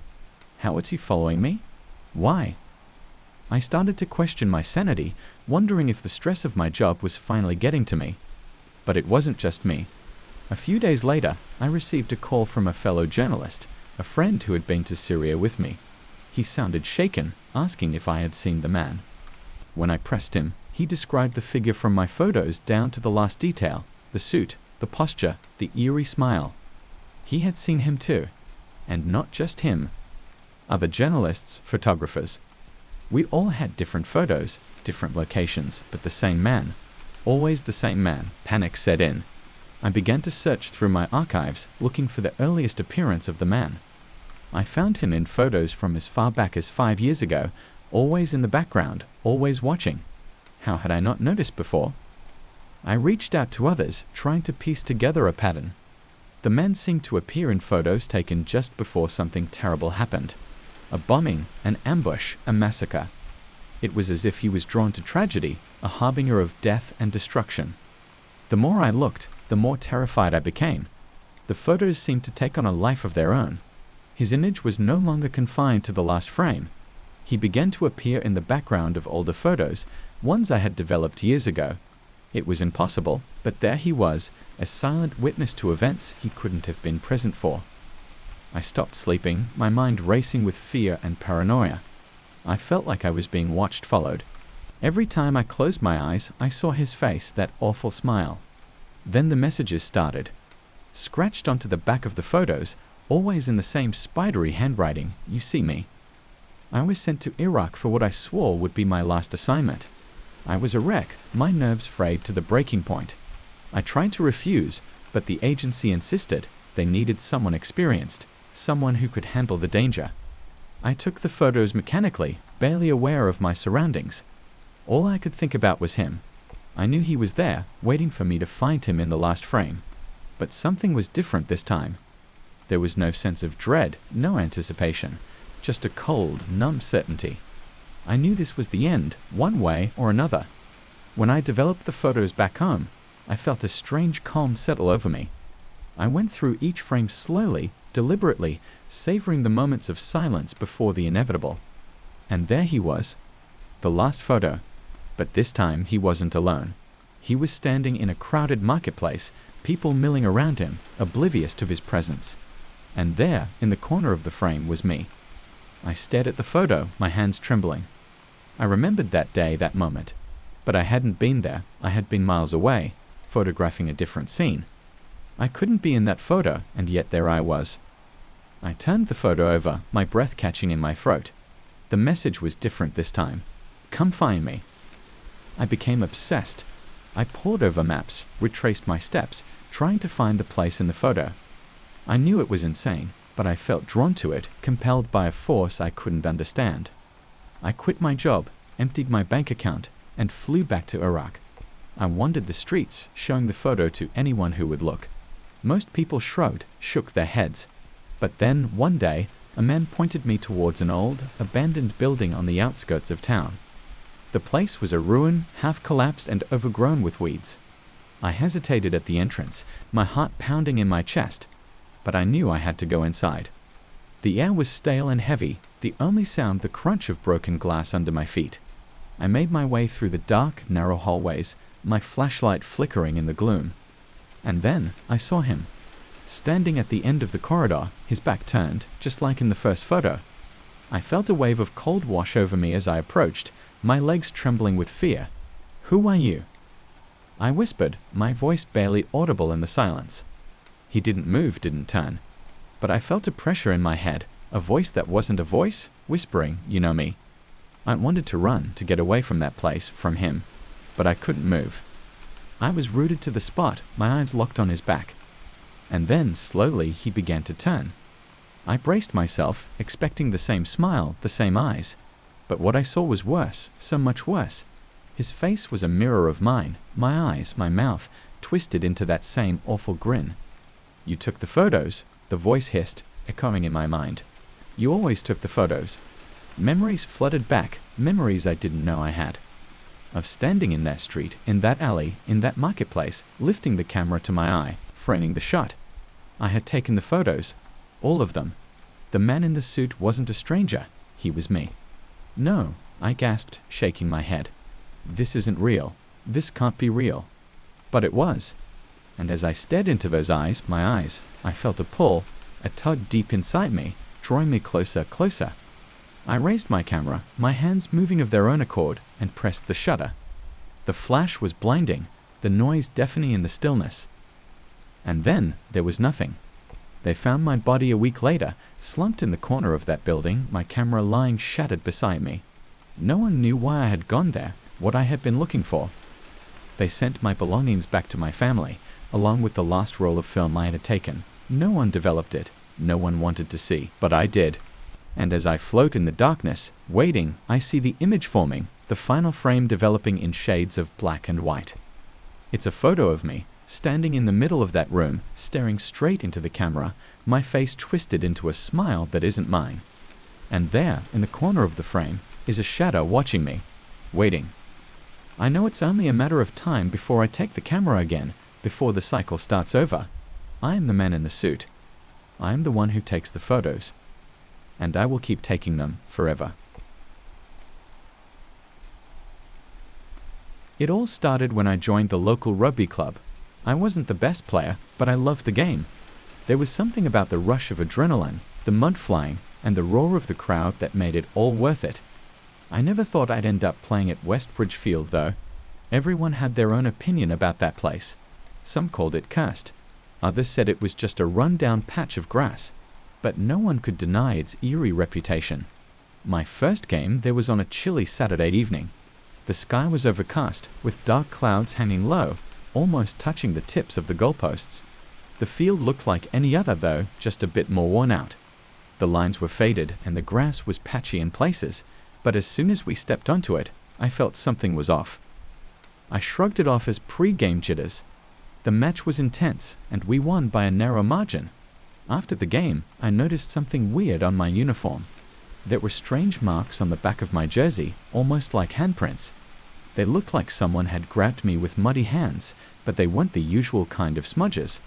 They were faint, almost ghostly, like they didn't quite belong there. I asked a few of the guys if they had seen anything during the game, but they all shook their heads. No one had touched me in that way, and it wasn't like I had fallen or anything. I brushed it off, thinking maybe I had somehow leaned against something without noticing. But deep down, it bothered me more than I wanted to admit. The next time we played at Westbridge, I was more conscious of the field, keeping an eye out for anything unusual. But nothing happened during the game. We played hard, and it was a draw this time. I didn't think much about the field until I got home and pulled off my uniform. The marks were back, and this time, they were clearer. It looked like a series of long, thin fingers had dragged themselves across the fabric, leaving behind a brownish stain. I held the jersey up to the light, inspecting it closely. It didn't smell like mud or grass. It had a faint metallic odor, almost like old blood. I felt a shiver run down my spine. I threw the jersey into the wash and tried to forget about it. But that night, I couldn't sleep. I kept thinking about those marks and what could have caused them. I thought about the stories I'd heard about the field, how people had seen things in the shadows, how there had been accidents there, how one player had broken his leg in the middle of the game, and no one had touched him. But those were just stories, right? They couldn't be true. A few days later, I decided to do some digging. I found out that Westbridge Field was built over an old cemetery. They said the bodies had been moved, but there were always rumors that some had been left behind. I laughed it off. I wasn't superstitious, but the coincidence was hard to ignore. I asked around, but no one seemed to know much. The older players just told me to mind my own business and focus on the game. The younger ones joked about ghosts and ghouls, but their laughter felt forced. No one wanted to admit that the field gave them the creeps. I kept my eyes open during our next game there. Every time I fell, I tried to remember where I landed. Every time someone grabbed me, I took a mental note of it. But no one touched me the way those marks suggested. It was like they appeared out of nowhere. After that game, the marks were even more distinct. This time, they were shaped like a handprint right over my heart. I stared at it for a long time, my mind racing. It felt personal, like something, or someone, was trying to get my attention. I thought about quitting the team, but that felt cowardly. I wasn't about to let some stupid marks scare me off. Instead, I decided to stay late after practice one night. I told the coach I wanted to work on my kicking, but really, I just wanted to be alone on that field. As the sun set and the shadows grew long, I felt the temperature drop. A thick fog rolled in, making the field look even more eerie. I stood in the center, the grass wet under my boots, and listened. At first, there was nothing but the distant sound of traffic. But then I heard it, soft whispers, just at the edge of my hearing. I turned, looking for the source, but there was no one there. The whispers grew louder, like a crowd murmuring all around me. I spun around, my heart pounding, but the field was empty. The fog swirled around me, and I felt a chill run down my spine. I stumbled backward, my foot catching on something, and I fell hard onto the ground. When I looked down, my hands were stained with something dark. I lifted them to my face and saw the same brownish stains that had been on my jersey. I scrambled to my feet, wiping my hands on the grass, but the stains wouldn't come off. I ran off the field, my heart racing. I didn't stop until I reached my car, my breath coming in ragged gasps. I glanced back at the field, half expecting to see something or someone standing there. But it was empty, the fog slowly dissipating under the glow of the streetlights. I got home and scrubbed my hands until they were raw, but the stains didn't fade. They lingered like a brand, a reminder of what I'd experienced. That night, I barely slept. Every time I closed my eyes, I heard those whispers, felt those fingers on my skin. The next day, I called in sick and skipped practice. I couldn't bring myself to face the team, not after what had happened. I spent the day doing more research, trying to find out if anyone else had experienced anything strange at Westbridge Field. I found a few old news articles, stories about accidents and injuries, but nothing concrete. No one talked about the marks, about the whispers, about the feeling of being watched. It was like I was the only one who had noticed. A week later, we had another game at Westbridge. I almost didn't go, but I couldn't let the team down.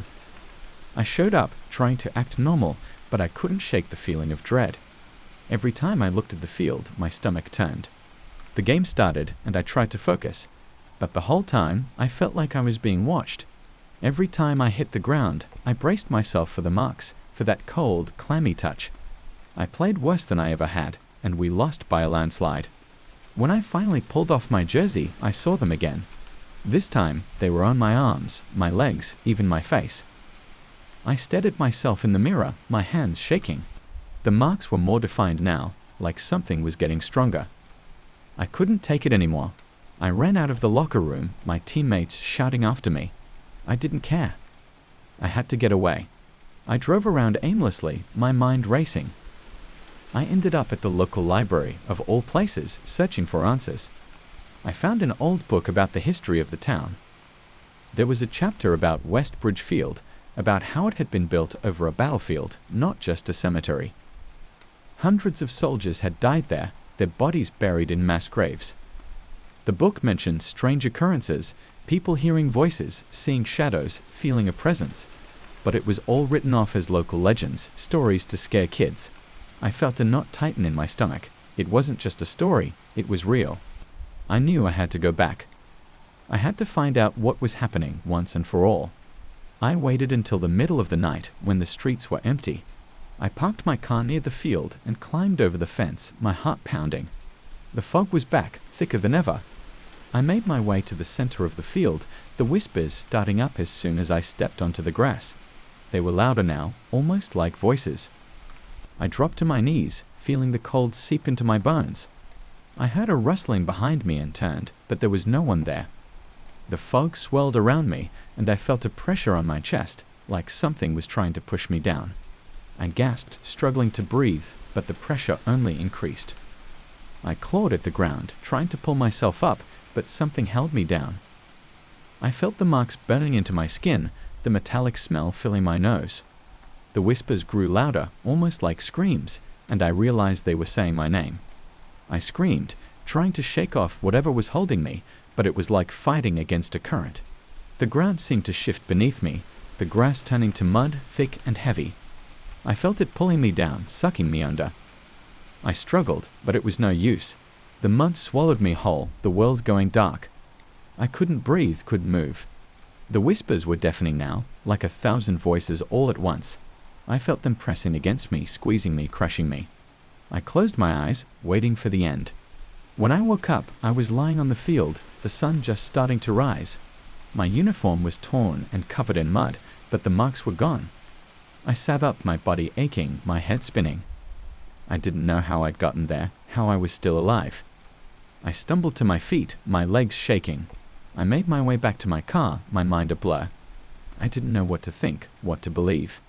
I just knew I had to get out of there, had to get as far away from that field as possible.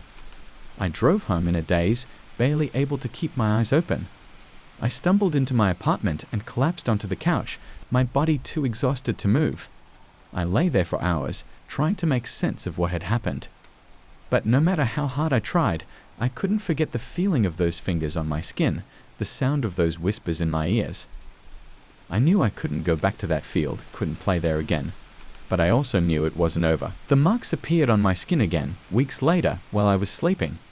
I woke up to find them all over my arms and legs, even though I hadn't been near Westbridge. It was like the field had followed me, like whatever was there had latched onto me. I tried to ignore it, to pretend it wasn't happening. But the whispers came back too, at night, just as I was falling asleep. I heard them calling my name, felt those cold fingers brushing against my skin. I knew I couldn't escape it, couldn't run from whatever was haunting me. I stopped playing rugby, stopped going out. I became a recluse, afraid to leave my apartment, afraid of what I might see, what I might feel. But even that wasn't enough. The marks kept appearing, growing more intense, more painful. It felt like they were burning into my skin, like something was trying to break through. I couldn't take it anymore. One night, I grabbed a knife from the kitchen and tried to cut them off, tried to carve the marks out of my skin. But no matter how deep I cut, they wouldn't go away. They just kept coming back, more vivid, more real. I knew then that I couldn't fight it, couldn't escape it. Whatever was haunting me, it was a part of me now. It would never let me go. I drove to Westbridge Field one last time, parking near the entrance. The fog was thick, the air cold and heavy.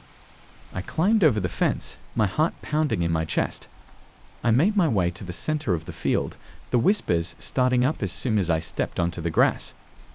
I dropped to my knees, feeling the cold seep into my bones. The whispers grew louder, almost like screams, and I felt the marks burning into my skin. I knew what I had to do. I pulled the knife from my pocket and pressed it against my chest, right over the spot where the marks were the most intense. The whispers grew frantic, the pressure on my chest almost unbearable.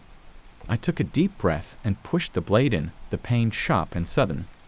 The world seemed to explode around me, the whispers turning to screams. I felt the ground shift beneath me, the mud sucking me down.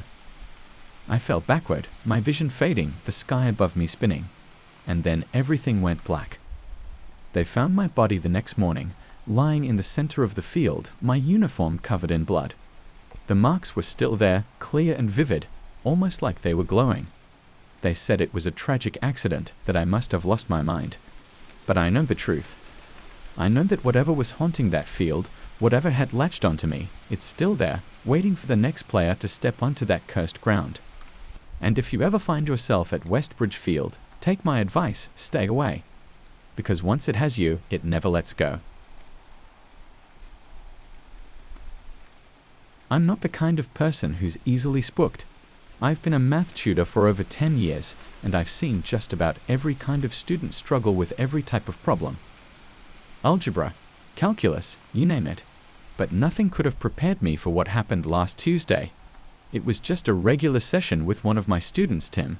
He was having trouble with quadratic equations, so I started writing a problem on the board. As soon as I wrote it, I noticed something odd. The numbers didn't stay where I put them.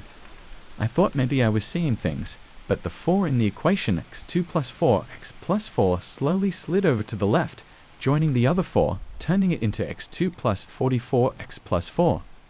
Did you see that? I asked Tim, trying to keep my voice steady. He shook his head, eyes glued to his notebook. See what?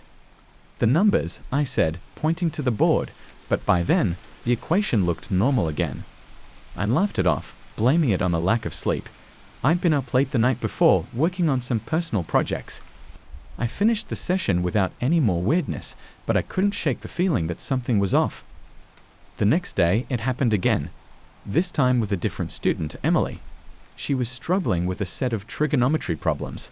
I wrote down a simple equation, sin 30 equals 1/2. I turned around for just a second to grab a marker, and when I looked back, the numbers had rearranged themselves into a strange symbol I'd never seen before. It looked like some kind of rune. "What is that?" Emily asked, her voice shaking. She was staring at the board, eyes wide. I don't know," I stammered. I reached out to erase it, but the board wouldn't let me. The marker glided over the surface as if it were oil on water. I tried to play it cool. "It's probably just a malfunctioning board. I'll get it fixed." But I knew that wasn't it. I could feel it in the pit of my stomach. I ended the session early, telling Emily I wasn't feeling well. As soon as she left, I stared at the board for a long time. The symbol stayed there, almost as if it were mocking me. I took a picture of it with my phone before finally managing to erase it. That night, I couldn't sleep. I kept seeing the symbol every time I closed my eyes. It was like it had burned itself into my mind. I spent hours searching the internet, trying to find anything that looked similar, but I found nothing. I started to wonder if I was losing it. Maybe I'd been working too hard, pushing myself too much. But deep down, I knew there was something more to it, something I couldn't explain. I was about to give up when I heard a strange noise coming from my living room. I got up, heart pounding, and went to check it out. My whiteboard, the one I used to prepare lessons, was covered in numbers. I hadn't written anything on it in days, but there they were, moving and shifting, forming the same rune I'd seen earlier. I blinked, rubbed my eyes, but it didn't go away. I grabbed an eraser, but the moment I touched the board, the numbers shifted again, turning into a different pattern. This one looked like a face, hollow eyes staring back at me. I stumbled back, nearly tripping over my own feet. The numbers started to move faster, swirling and twisting until they formed a single word: help. I ran out of the room, slamming the door behind me. I didn't sleep at all that night. The next day, I went to work feeling like a zombie. My head was pounding, and I could barely focus. But I couldn't cancel my sessions. I needed to know if it would happen again. And it did. Every time I wrote something on the board, the numbers would rearrange themselves, forming different patterns. Some looked like symbols, others like faces or words. No one else could see them though. It was like they were meant just for me. I started to notice a pattern in the patterns. They seemed to be trying to tell me something, but what? I couldn't figure it out. Then, one day, I saw it. The numbers formed a map, and at the center was a location I recognized: the old abandoned school on the edge of town. I hadn't thought about that place in years. It had been shut down after a fire. No one went there anymore. I knew I should have ignored it. I should have walked away and never looked back. But I couldn't. I needed to know what was happening to me. I went to the school that night. It was dark and cold, and the place looked like something out of a horror movie. Windows were broken, the doors were boarded up, and the whole building seemed to sag under the weight of its own decay. I found a way in through a broken window and made my way down the dark hallways, my flashlight casting long shadows on the walls.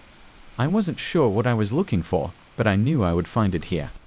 I reached the old math classroom, the one I used to sit in as a student. The door was hanging off its hinges, and the room was filled with debris. But there, on the far wall, was an old chalkboard covered in dust. I walked over to it, my hands shaking. I reached out and wiped the dust away, revealing something that made my blood run cold. The numbers were there, faint but visible, forming the same symbol I'd seen before. My head started to spin, and I felt like I was going to pass out. I stumbled back, trying to catch my breath. That's when I heard it. A voice, faint and distant, whispering my name. I turned around, but no one was there. The voice grew louder, echoing off the walls. It was coming from the board. I stepped closer, heart pounding in my chest. "Who are you?" I whispered. The numbers shifted, forming a single word: trapped. I didn't understand. Trapped. Who was trapped? Me? Was this some kind of sick joke? But as I watched, the numbers changed again, forming a series of images. A classroom.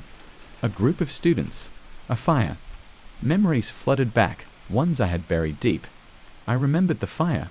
I remembered the screams. I had been just a kid, sitting in that very classroom, watching as the flames consumed everything.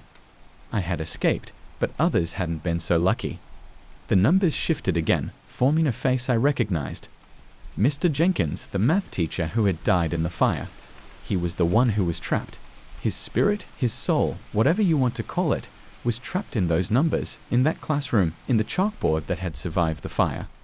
I stumbled back, my mind racing. I needed to get out of there, but I couldn't leave him like this. I couldn't leave him trapped. I grabbed a piece of chalk from the floor and started to write. I didn't know what I was doing, but I had to try something. I wrote down everything I could remember about that day, about Mr. Jenkins, about the fire. The numbers seemed to pulse and glow as I wrote, shifting and rearranging themselves around my words. I wrote until my hand cramped, until the chalk was worn down to a nub. When I finally stopped, I was exhausted, but the numbers were still moving, swirling around like a storm. And then, suddenly, they stopped. The room went silent, and the board went blank. I felt a sense of relief wash over me, but it was short-lived. The numbers started to appear again, one by one, forming a new pattern. It was the same symbol I'd seen before, the one I still didn't understand. And then, beneath it, a new word appeared. Soon. I left the school that night, feeling like I had accomplished something, like I had helped in some way. But I was wrong. The next day, the numbers followed me. Not just on the board at work, but everywhere. In my notebook, on my phone screen, even in the reflections in the windows. They were always there, always shifting and rearranging, forming new patterns I couldn't decipher. I knew I couldn't escape them. I knew they were a part of me now. I was the one who was trapped, not Mr. Jenkins. He was gone free, but I was left behind, haunted by the numbers that no one else could see. And then, one day, they stopped. The board at work stayed blank, my notebook empty. I thought it was over. I thought I was free. But then I saw it. A new message, scrawled across my living room wall in thick, black numbers, welcome back. I froze, heart racing, as the numbers started to move, forming the same pattern I had seen that first day. The one I still didn't understand. And then I realized, I would never understand. I would never be free. Because the numbers weren't just patterns or symbols.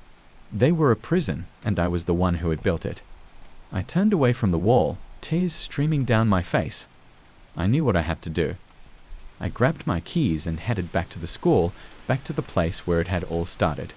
The building was dark and empty, just like before. I made my way to the math classroom, my footsteps echoing in the silence. The board was still there, waiting for me. I picked up a piece of chalk and started to write, my hand shaking. The numbers swirled around me, whispering in my ear, but I ignored them. I wrote and wrote, pouring out everything I had left. And then, finally, I stopped. The numbers stopped too, the room falling silent. I stared at the board, at the message I had left. I'm sorry. And then the numbers moved, forming a new word, a single word that made my blood run cold. Stay. The chalk fell from my hand, clattering to the floor. I backed away, but it was too late. The numbers were all around me, swirling and twisting, pulling me in. I tried to scream, but no sound came out. The world went dark, and the last thing I saw was the board, glowing with that same strange pattern. And then nothing. I don't know how much time has passed. Days, weeks, maybe years.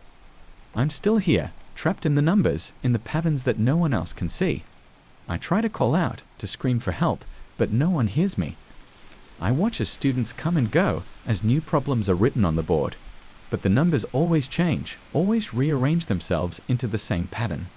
The pattern that is my prison. And I know, deep down, that I'll never escape. Because the numbers aren't just numbers. There's something more, something I'll never understand. I started working as a delivery driver for Baker's Delight about 3 months ago. It was a quiet little bakery on the corner of Maple and 6th. You wouldn't even notice it unless you were looking for it. The old brick building had been there for as long as anyone could remember, with a faded sign that read, Established 1923. The place had character, you could say. And the pastries? They were the best in town. Every morning, the smell of freshly baked bread, cakes, and pies would waft through the air, drawing people in like bees to honey. My job was straightforward: pick up the orders from the back, load them into my van, and deliver them to customers. Mrs. Henderson, the owner, was a kind old lady who ran the place with her daughter Sarah. They both had this old-world charm about them, always smiling and ready with a cup of coffee and a story to share. One morning, as I was sipping my coffee in the back, Sarah handed me the delivery list for the day. It was the usual, some houses, a few offices, but there was one address that caught my eye. It was for a place called Hawthorne Manor. I'd never heard of it before. Where's this Hawthorne Manor? I'd asked, pointing to the unfamiliar address. Sarah looked up from her paperwork, her eyes widening slightly. Oh, that's old Mr. Carmichael's place. He's been ordering from us for years. Just leave the bread on the front porch. He never comes out. Never. I raised an eyebrow. That was a bit odd, considering most people would at least pop their head out to grab their delivery. Never, she confirmed with a small, almost uneasy smile. But don't worry, the order always gets picked up. I shrugged it off. I'd seen stranger things in this town. So I packed up the van and headed out. The drive to Hawthorne Manor took me through winding roads lined with trees that seemed to close in on you the further you went. It was like entering a different world, far removed from the bustling little town I knew so well. Eventually, I reached a large iron gate covered in rust and vines. A faded sign hung on it, barely legible, Hawthorne Manor. Beyond the gate, a long driveway led up to an imposing Victorian-style house that looked like it hadn't been lived in for decades. The windows were dark, and the whole place had an eerie, abandoned feel to it. I pushed open the gate. It creaked loudly, protesting against years of neglect, and drove up the driveway. The hairs on the back of my neck stood up as I approached the house. I tried to shake off the feeling of being watched, convincing myself it was just my imagination playing tricks on me. I parked the van, grabbed the bag of freshly baked bread, and made my way to the front porch. There was no doorbell, just a brass knocker shaped like a gargoyle. I knocked once, twice, and waited. Nothing, just the sound of the wind rustling through the trees. I left the bag on the porch, just as Sarah had instructed, and got back in the van. As I drove away, I glanced in the rearview mirror and could have sworn I saw a shadow move across one of the upstairs windows.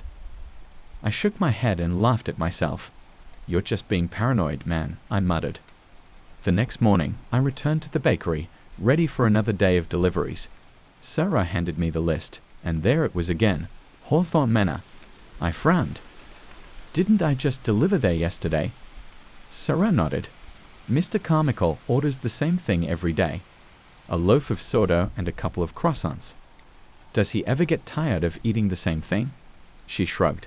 Guess not. So, I made the drive again, feeling that same sense of unease as I approached the manor. The bag I'd left yesterday was gone, replaced with today's order. I left it on the porch and quickly made my way back to the van, eager to leave the creepy old place behind. Days turned into weeks, and I made the delivery to Hawthorne Manor every single day. And every day, the bread I left was gone the next morning, but I never saw anyone pick it up. No one ever answered the door, and the house always looked dark and empty. Curiosity got the better of me one afternoon, and I decided to ask around town about Mr. Carmichael. Most people just gave me blank stares or shrugged. No one seemed to know much about him, and those who did just muttered something about keeping to himself and walked away. It wasn't until I spoke to old Mrs. Jenkins, the town historian, that I got any useful information. She leaned in close, her eyes darting around like she was afraid someone would overhear us. Hawthorne Manor has been abandoned for years, she whispered. Mr. Carmichael passed away over 2 decades ago. No one's lived there since. I felt a chill run down my spine. That's not possible. I deliver bread there every day. Someone's picking it up. Mrs. Jenkins shook her head. You must be mistaken, dear.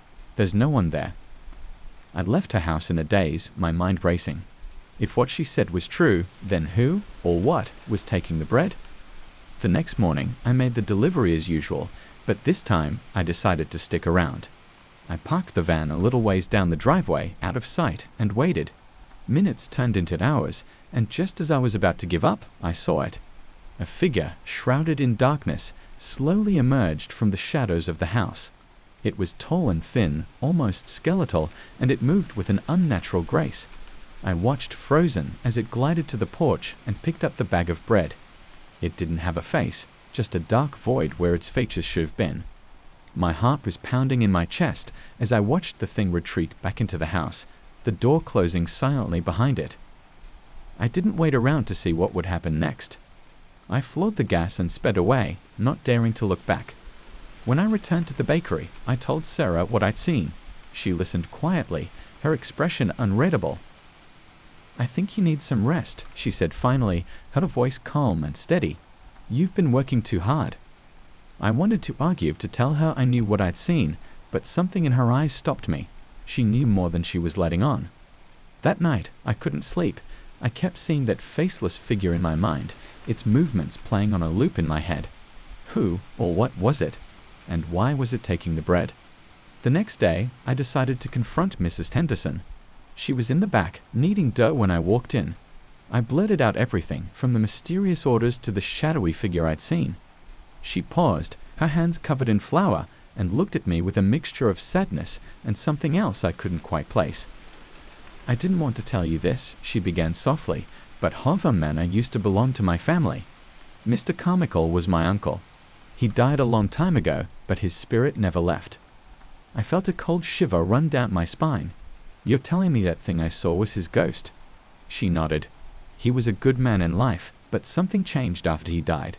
He's trapped in that house, and the bread, it's the only thing that keeps him calm." "Calm?" I echoed, my voice barely a whisper. Mrs. Henderson sighed. "There are things in this world that we don't understand, things that exist beyond life and death. My uncle's spirit is one of them. As long as he gets his bread, he stays in the manor. But if he doesn't—" She trailed off, her eyes haunted. "What happens if he doesn't?"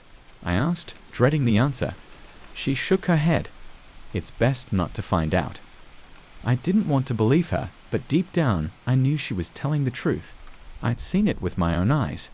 From that day on, I made the delivery to Hawthorne Manor without question. I didn't linger, and I never watched to see if the bread was taken. I did my job and left. But the fear never really left me. Every time I drove up to that house, I felt that presence watching me waiting. And I knew without a doubt that if I ever stopped bringing the bread, if I ever forgot or refused, that thing in the house would come for me. One night, about a month later, I woke up to the sound of my doorbell ringing. I glanced at the clock, 3:15 a.m. My heart started pounding as I got out of bed and made my way to the front door. I hesitated for a moment before peeking through the peephole. The porch was empty. I opened the door, my hand trembling, and there, on the doorstep, was a bag of bread. The same kind I delivered to Hawthorne Manor every day.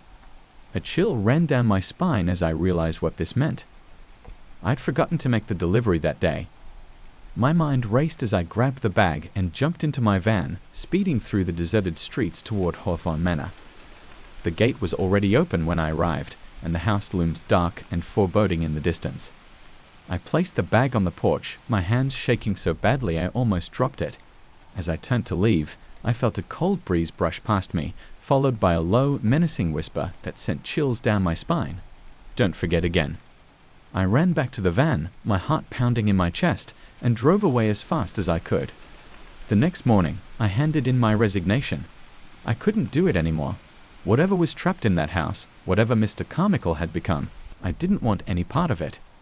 As I packed up my things, Sarah approached me, her eyes filled with a mixture of guilt and sadness. "You're doing the right thing," she said softly. "It's best to stay away from that place." I nodded, not trusting myself to speak. I left the bakery without looking back, vowing never to return. But even now, months later, I can't shake the feeling that something is watching me, waiting, and every night, when I lie in bed, I half expect to hear that whisper again. "Don't forget." Because deep down, I know that one day, I'll have to go back to Hawthorne Manor. And this time, I might not make it out alive. Golf has always been my way of clearing my head. The silence of the green, the soft rustling of the wind through the trees, and the distant chirping of birds, it all brought me a kind of peace I couldn't find anywhere else. It was my escape, a few hours where nothing else mattered but the next swing, the next hole, and the satisfaction of a well-played game. But all of that changed one evening when I encountered something I can't quite explain, something that haunts me to this day. It started off as an ordinary day. I had been feeling particularly stressed with work, so I decided to take the afternoon off and head to my favorite golf course. I've been a member of the club for years and knew every nook and cranny of that place. But there was one tee I had avoided for a long time, the old, abandoned Hole 13. Hole 13 had a strange reputation among the members. People claimed it was cursed, that no one ever made a good shot from there, and those who did ended up with a string of bad luck. Superstitions, I thought, just old stories. But I hadn't played there for as long as I could remember, mostly because it had been closed off due to renovations that never seemed to end. That day, however, something urged me to check it out. Maybe it was the thrill of trying something different or just plain curiosity, but I found myself standing at the tee of the infamous Hole 13. The area was secluded, overgrown with weeds, and surrounded by thick woods, giving it an eerie, almost forgotten feel. The sun was beginning to set, casting long shadows over the course, and a cold breeze swept through, making me shiver slightly. I set up my ball, took a deep breath, and prepared to swing. As soon as my club made contact, the ball soared high into the air, a perfect shot. I watched it for a moment, admiring the arc and how cleanly it had flown. But then, just as it reached its peak, the ball vanished. I blinked, convinced I was seeing things, but no, it was gone. 1 second it was there, and the next, nothing. I stood there, dumbfounded, my club still in hand. I've lost balls before, but never like this. I scanned the area, thinking it might have landed somewhere strange, but the green was empty. With a sense of unease settling in, I walked up to the hole. And there it was, sitting neatly at the bottom of the cup. My first thought was that I must have missed it somehow. Maybe my eyes had played a trick on me. But as I reached in to pick up the ball, a chill ran down my spine. There was no way it could have rolled all that distance into the hole, not without me seeing it. I laughed it off, trying to shake the unsettling feeling creeping up my neck. It was just a fluke, I told myself. But the nagging thought persisted. What if it wasn't? Against my better judgment, I decided to try again. I went back to the tee, placed another ball, and swung. This time I kept my eyes glued to it, determined not to lose sight. But just like before, it disappeared mid-flight, reappearing in the hole as if by magic. My heart pounded in my chest as I stared at the hole, now containing 2 of my balls. 1,000 explanations ran through my mind, each more absurd than the last. Was it some kind of trick? Was someone playing a prank on me? But there was no one around. I was alone. I tried again and again, each time with the same result. No matter how I swung, how I adjusted my stance, the ball would vanish and reappear in the hole, as if some unseen force was guiding it. I felt a cold sweat on my forehead and my hands began to tremble. This wasn't normal. This wasn't natural. I decided to call it a day. As I packed up my clubs, I couldn't shake the feeling that something was watching me, something hidden in the shadows of the trees. I hurried back to the clubhouse, trying to put as much distance between myself and that cursed hole as possible. That night, I couldn't sleep. I lay in bed, staring at the ceiling, replaying the events over and over in my mind. What had I seen? Was it real? My rational mind insisted there had to be a logical explanation, but deep down, I knew there wasn't. Over the next few days, I tried to forget about it, but the memory lingered like a bad dream. It wasn't long before curiosity got the better of me. I found myself drawn back to the course, to hole 13. I needed answers, needed to prove to myself that it was just some weird coincidence. I decided to investigate. I asked around the clubhouse, but no one seemed to know much about the hole's history.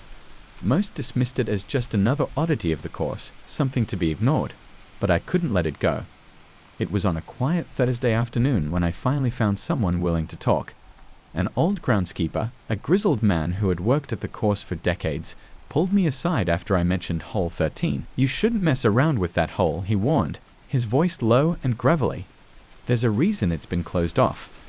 I pressed in for more, and after a moment of hesitation, he told me the story. Years ago, before I had joined the club, there had been an accident. A young golfer, talented and ambitious, had been playing on that very hole. No one knew exactly what happened, but witnesses claimed they saw him hit a perfect shot off the tee, only for the ball to disappear. He went to check the hole, just like I had, and found his ball there. Excited, he tried again and again, but each time the ball vanished and reappeared. He was obsessed, the groundskeeper said, his eyes distant. He couldn't stop. He played that hole over and over until sunset, and then, just like his ball, he vanished. "What do you mean, vanished?" I asked, a chill running down my spine. "Gone," he whispered. "No one ever saw him again. It was like he'd been swallowed up by the course itself." I laughed nervously, not quite believing him. "You're saying the hole made him disappear?" The old man shrugged, his expression grim. "All I know is after that, no one dared play that hole. The club closed it off, said it was for renovations. But it's more than that. That hole is wrong." I thanked him, but his words left me more disturbed than ever. I couldn't shake the feeling that there was something dark, something unnatural about that place. Against my better judgment, I decided to go back one last time. It was late evening when I returned to hole 13, the sky darkening with the promise of night. The air was heavy and the silence oppressive, broken only by the occasional rustle of leaves in the wind. I set up my ball and took a deep breath. This time, I was determined to get to the bottom of whatever was happening. I swung, and once again the ball disappeared. But instead of going to the hole, it vanished completely, as if swallowed by the air itself. I felt a strange pull, an urge to follow it, to find out where it had gone. As I walked towards the hole, I felt a strange sensation, like the ground beneath me was shifting, the air thick with tension. My heart pounded in my chest as I approached the hole, expecting to see the ball there, but it was empty. And then I felt it, a force, cold and invisible, pulling me towards the hole. I tried to step back, but my feet wouldn't move. Panic surged through me as the pull grew stronger, dragging me closer to the edge of the hole. No. I screamed, struggling against the unseen force, but it was relentless, pulling me closer and closer until I was teetering on the edge, staring into the darkness below. It was then that I saw them, faces, countless faces, twisted in agony, their eyes hollow and empty. They were trapped, reaching out with ghostly hands, begging for help. And in their midst, I saw him, the young golfer, his face pale and gaunt, his eyes filled with despair. "Help me," he whispered, his voice a faint echo. "Please help me." I tried to pull away, but the force was too strong. I felt myself being dragged into the hole, my feet slipping on the edge. Desperation filled me as I fought against it, but it was no use. I was being pulled into the darkness, into the void where those lost souls were trapped. And then, just as suddenly as it had begun, the force released me. I stumbled back, gasping for breath, my heart racing.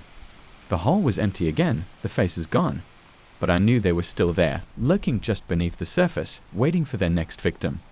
I ran, leaving my clubs behind, not stopping until I was back in the safety of my car. I never went back to that course, never spoke of what I had seen. But the memory haunts me still, the faces of those lost souls, the feeling of being pulled into that darkness. I don't know what happened that day, or what curse lies upon that hole. But I know one thing for certain, I will never play golf again. And if you ever find yourself on a quiet course, with the sun setting and the shadows growing long, beware of the holes that seem empty, the ones that call to you with an unseen pull. For there are places in this world where the line between reality and the unknown is thin, and once you cross it, there's no coming back. I've worked at Club Haze for almost 3 years now. The place is famous for its mind-bending light shows, and I'm the one behind the magic, the light technician. I control the strobes, the lasers, the spotlights, anything that flashes, glows, or dazzles. It's a job I love because I get to create a visual feast that makes people forget their troubles for a few hours. But recently, something strange has been happening. It all started a couple of weeks ago when the club got this new strobe light. The owner, Jerry, said it was a high-end model from Europe, the kind used in those exclusive Berlin clubs. It was supposed to be state-of-the-art, with more intense flashes and an almost hypnotic effect. Jerry was thrilled about it, said it would take our shows to the next level. "Just plug it in tonight, man," he told me, grinning like a kid with a new toy. "Let's see what it can do." The first time I used it, everything seemed fine. The crowd loved it, people were dancing like there was no tomorrow, and the whole place felt alive. But then, during one particularly heavy drop in the music, I glanced at the giant mirror on the opposite wall, and that's when I saw it. There were more people in the reflection than in the actual room. At first, I thought I was imagining it. I mean, it's a nightclub. Lights flashing, people moving. It's easy to get disoriented. But then I looked again. There were definitely more people in the mirror. I could see faces, pale and blurred, like they were caught mid-motion in a long exposure photograph. They didn't seem to match anyone on the dance floor. They looked off. I rubbed my eyes, shook my head, and looked back. But by then, the strobe had changed its pattern, and everything seemed normal again. I decided to ignore it. Maybe I was just tired, but the thought gnawed at me. The next night, I tried the strobe again, and once more, there they were, those extra people in the mirror. This time, I focused, trying to make out details. I noticed they weren't dancing like everyone else. They were just standing still, watching. Their eyes, if you could call them eyes, were hollow and dark, like empty sockets. I felt a chill run down my spine. I decided to tell Jerry, but he laughed it off. "You've been working too hard, man. Take a break. It's just a trick of the light." But I knew what I saw. I wasn't crazy. So I decided to test it out. I turned the strobe on at different times, in different sequences, and watched the mirror carefully. And every time, without fail, the reflections showed more people than were actually there. Sometimes they'd be closer to the mirror, other times farther away, but they were always there, like a silent audience no one else could see. I started asking around casually to see if anyone else had noticed anything weird. Most people just laughed and said I was probably high. But one night, a regular, this old-timer named Vix, who's been coming to the club since before I started working, pulled me aside. "I've seen them too," he whispered, his eyes darting around as if he was afraid of being overheard. "What do you mean?" I asked, my heart pounding. "Those people in the mirror. They've been here a long time, longer than you or me." I wanted to ask more, but Vic just shook his head and walked away. That night, I went home and couldn't sleep. I kept thinking about what he said. Who were these people? Why were they there? The next few nights, things got worse. The reflections became more distinct, the figures clearer. I could see their faces now, pale, gaunt, almost translucent, and they were multiplying. Where there were a few before, now there were dozens. They filled the mirror, packed together like a crowd watching a show. I couldn't take it anymore. I had to know what was going on. So one night after the club closed, I stayed behind. I set up the strobe and turned it on, staring into the mirror waiting. At first, nothing happened.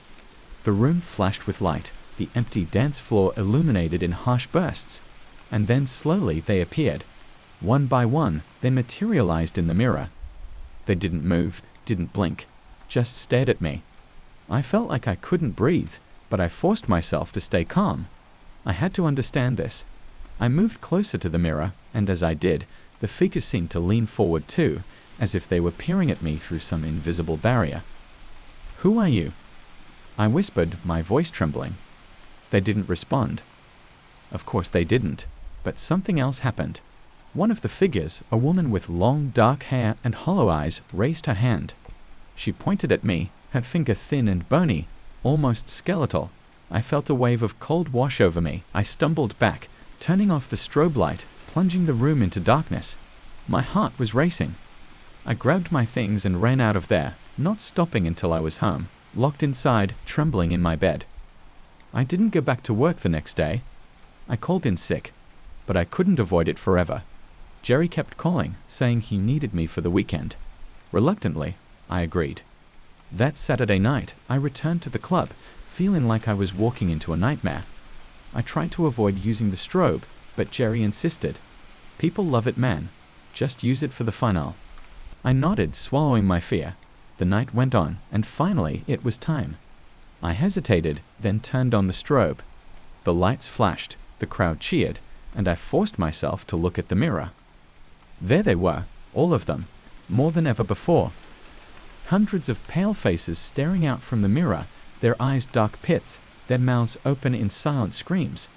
And then they started to move. It wasn't dancing. It was something else, something wrong.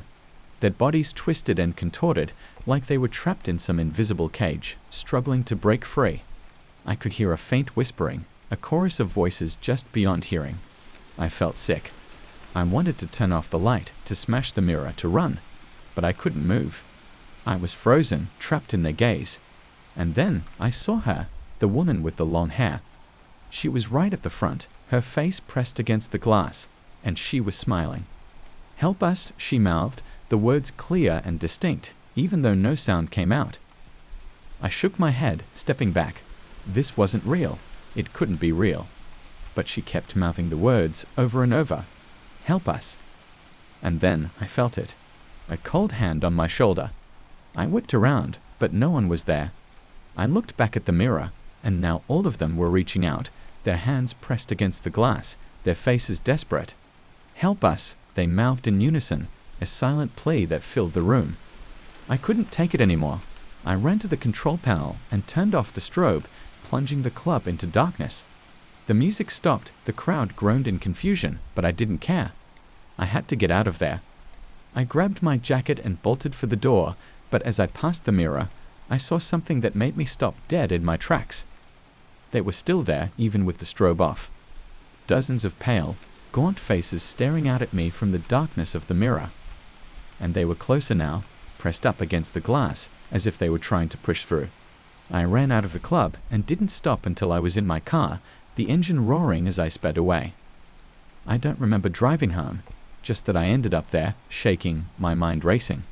I couldn't sleep that night or the next. Every time I closed my eyes, I saw them, those faces in the mirror.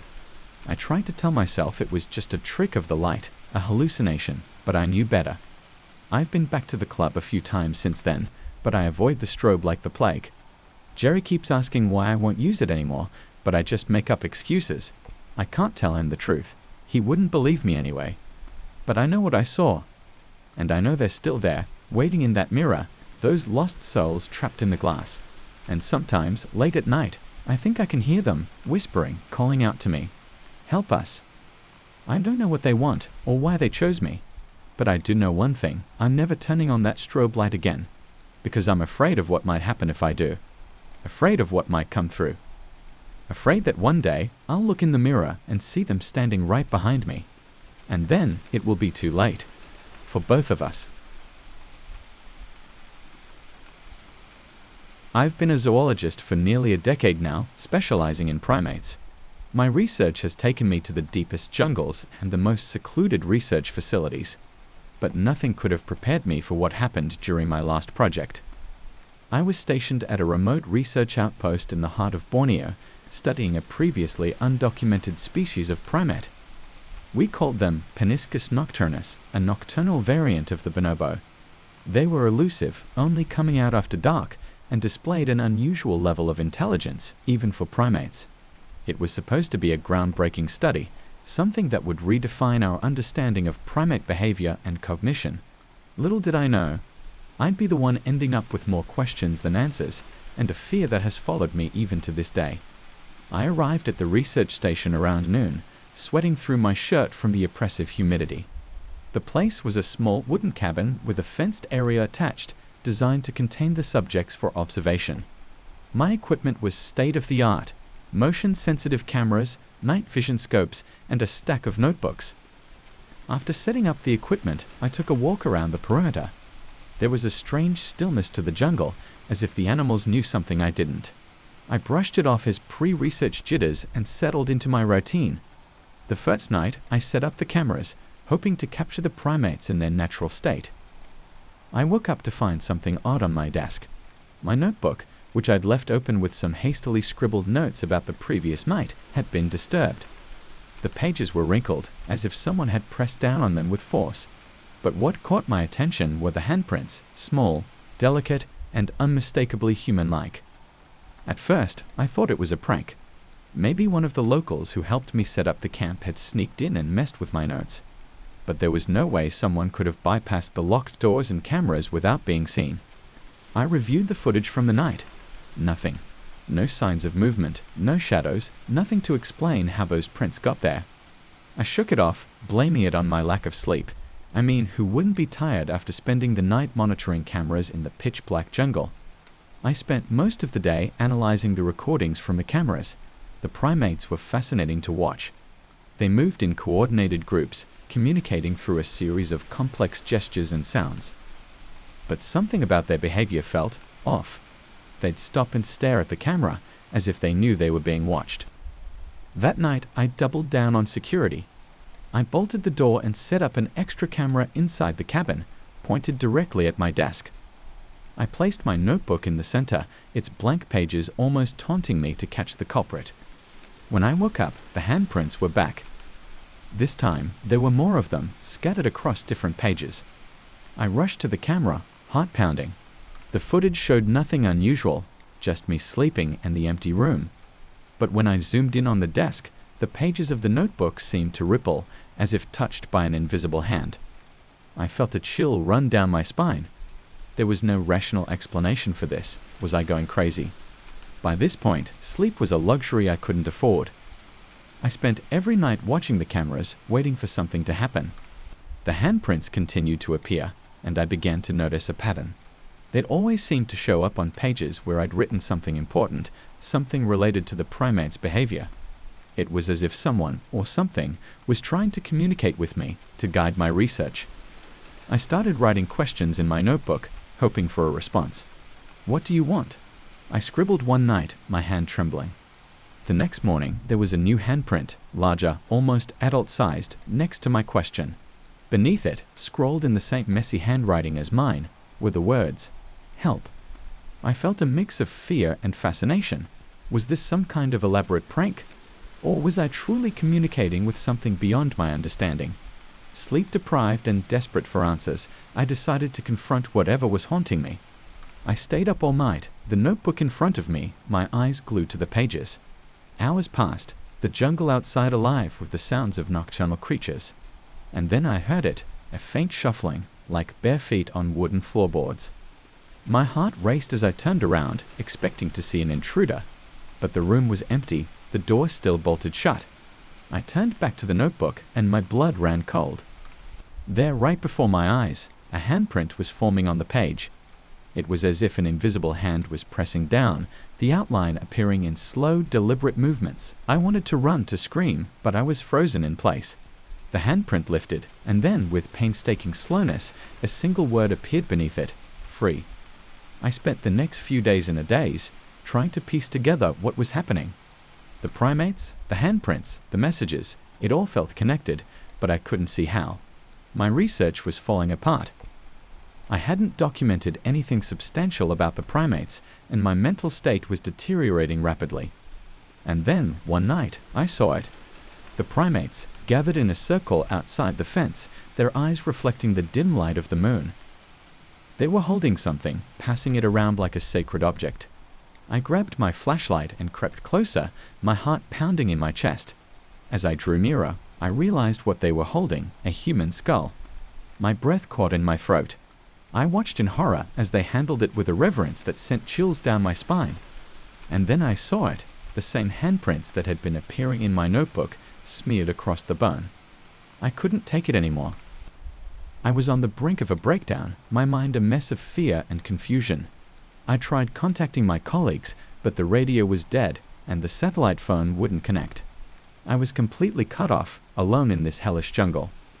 I stopped sleeping, stopped eating. All I did was watch the primates, my eyes fixed on their every move. They seemed to be waiting for something, their eyes constantly darting to the cabin. One night, I snapped. I grabbed my notebook and stormed outside, shouting into the darkness. "What do you want from me?" I screamed, my voice echoing through the trees. The primates watched me with those eerie, knowing eyes. And then, one of them stepped forward, a large male with a scar across his face. He raised his hand, and I saw it, the same handprint that had been haunting me. He pointed at the notebook, then at me, and in that moment, I understood. The primates weren't just animals. They were something more, something ancient and intelligent.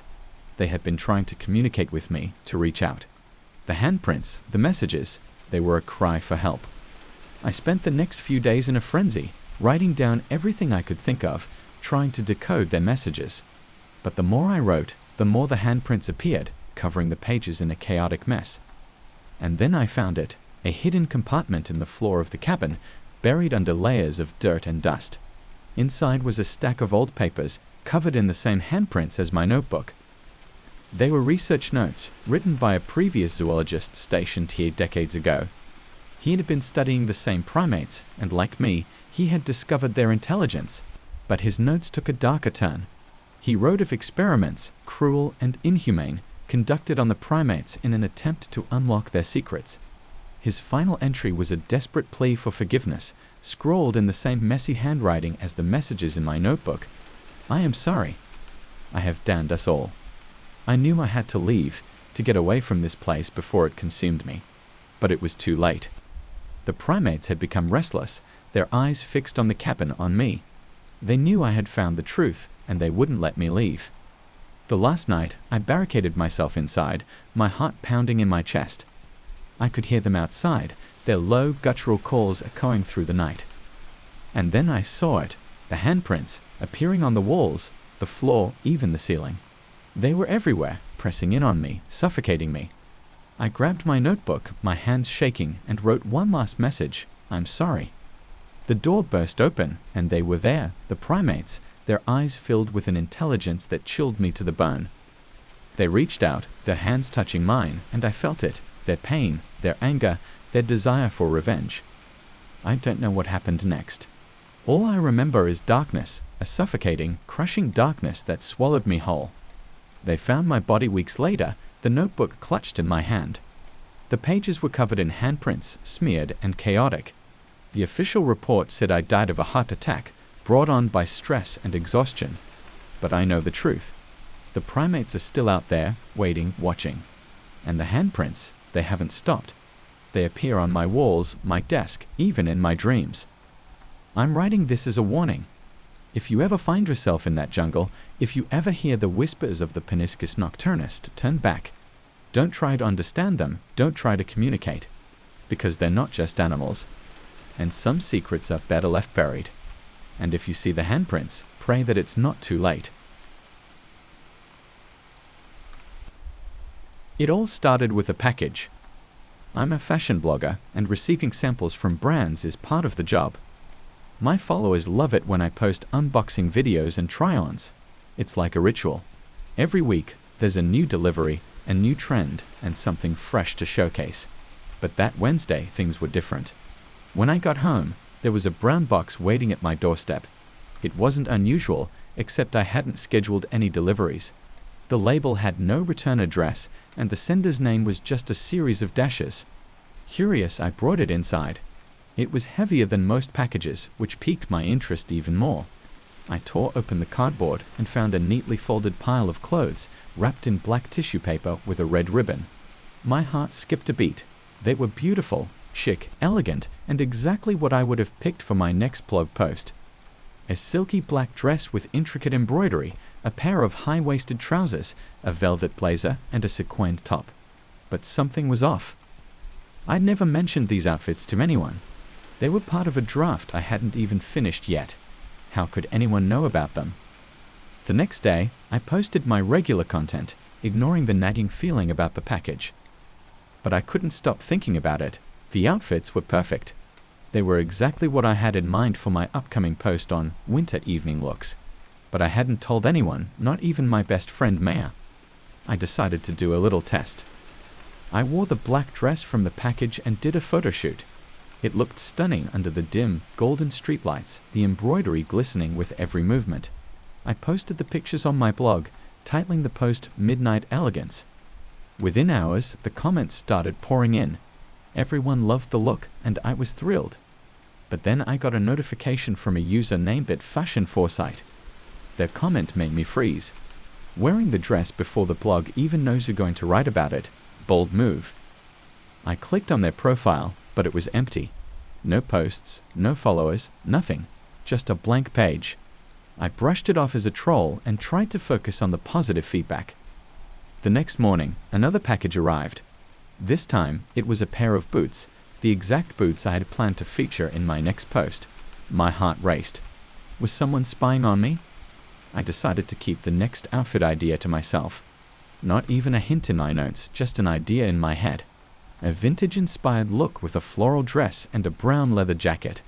2 days later, another box appeared. The leather jacket and the floral dress were inside, just as I had imagined them. I felt a chill run down my spine. It was as if the packages were reading my mind. I didn't post about it this time. Instead, I called Mia over and showed her the clothes. They're gorgeous, but this is creepy, she said, frowning as she examined the fabric. Are you sure you haven't told anyone? Not a soul, I replied, my voice shaky. It's like they know what I'm thinking. Mia stayed over that night, trying to calm me down. We watched movies and ordered takeout, but I couldn't shake the feeling of being watched. I decided to stop thinking about outfits altogether. No plans, no ideas. I didn't even open my drafts. I posted random content, throwback looks, outfit fails, anything to keep my mind off those mysterious packages. Days went by without incident. I started to believe it was all some elaborate prank. Maybe I had mentioned those ideas somewhere without realizing it. But then I received an email from a follower. Hey, I love your post about the winter lookbook. but I can't seem to find the floral dress and leather jacket combo anywhere on your blog." My heart sank. I hadn't posted that look. I had never even written the draft. I rushed to my blog and searched for the post. There it was, published under my name, with photos I had never taken. I stared at the screen in disbelief. The photos showed me wearing the outfit, posing in places I'd never been. How was this possible? I scrolled through the comments, my fingers trembling. People loved it. They thought it was my best work yet. But I had never written it, never taken those pictures. It was like someone was living my life for me. I contacted the blog's support team, but they found nothing unusual. The post had been published from my account, using my device. It made no sense. I changed my passwords, set up two-factor authentication, and even considered deleting my blog. That night, I couldn't sleep. I kept thinking about those photos. Who took them? Who wore those clothes? Around 3 a.m., I heard a noise outside my window. I peeked through the curtains and saw a figure standing in the shadows, staring up at me. My heart pounded in my chest. I grabbed my phone and dialed 911, but when I looked back, the figure was gone. The police arrived, but they found nothing. No signs of anyone. I felt like I was losing my mind. The next day, I found a flash drive in my mailbox. No note, just the drive. I hesitated before plugging it into my laptop. There were hundreds of photos. All of me, all in those outfits I had never worn. The photos were taken in different locations, some I didn't even recognize. In every picture, I looked happy, carefree, like I was having the time of my life. I felt sick. Who was doing this? I checked the metadata of the photos. They were dated months ago, long before I had even thought of those outfits. But how could that be? I took the drive to the police, but they were as baffled as I was. They suggested I stay with a friend for a while, just in case. I stayed at Mia's place, trying to get some rest. But the messages kept coming. Emails, comments, DMs, all about outfits I hadn't posted yet. It was as if my blog was predicting the future. I decided to stop blogging for a while. Maybe if I ignored it, it would go away. But then Mia came home one evening, pale and shaking. "I saw you today," she whispered. "What do you mean?" I asked, confused. "I saw you in town. You were wearing the velvet blazer and the sequin top. You waved at me, but when I called out, you walked away." My blood ran cold. "Mia, I've been here all day." She looked at me, fear in her eyes. Then who was that? I couldn't take it anymore. I needed answers. I decided to write one last post, addressing the mysterious packages and the strange occurrences. I poured my heart out, telling my followers everything that had been happening. I hit publish and waited. Minutes later, I got a notification. A new post had been published on my blog. I hadn't written it. I clicked on the link, my hands trembling. It was a photo of me, lying in bed, asleep. The caption read, "Don't worry, she's safe now." I felt a presence behind me. I turned around, but there was no one there. I decided to leave town for a while. I needed to get away, clear my head. I booked a ticket for a flight to anywhere but here. But the night before I was supposed to leave, I heard a knock at the door. I opened it, expecting Mia, but no one was there. Just a box, sitting on the doormat. My hands shook as I opened it. Inside was a note, "You can't run from yourself." The next morning, Mia came by to pick me up for the airport. But when she arrived, I was gone. All she found was my laptop, open to a new blog post. The title read, "Goodbye for now." No one ever saw me again. Mia tried to keep my blog alive, posting updates and asking for information. But every time she posted, another mysterious outfit would appear, modeled by someone who looked just like me. People started calling it the doppelganger blog. Some thought it was a brilliant marketing stunt, others were convinced it was cursed, but no one could explain it. The blog is still up, still posting new content, even though no one's behind it. The outfits are still perfect, still exactly what I would have chosen. And sometimes, late at night, people say they can see me, standing in the background of the photos, watching. And somewhere, wherever I am, I know I'm still writing. Still planning the perfect outfits, still trapped in a nightmare I can't escape. But I won't be forgotten, because every time someone visits my blog, they become part of the story, and maybe one day you'll see yourself in the photos too. I've been a potter for almost 20 years now. My workshop, a modest little space tucked away behind my house, has always been my sanctuary. It's where I find peace, shaping clay into whatever my mind conjures up. But lately, something strange has been happening. Every vase I make breaks in the kiln, and not just any break, it's the exact same crack, in the exact same place, every single time. At first I thought it was just bad luck. Maybe I was being too rough with the clay or not paying enough attention to the temperature in the kiln. I adjusted everything I could think of, changed the clay, tweaked the firing schedule, even switched to a new glaze. Nothing worked.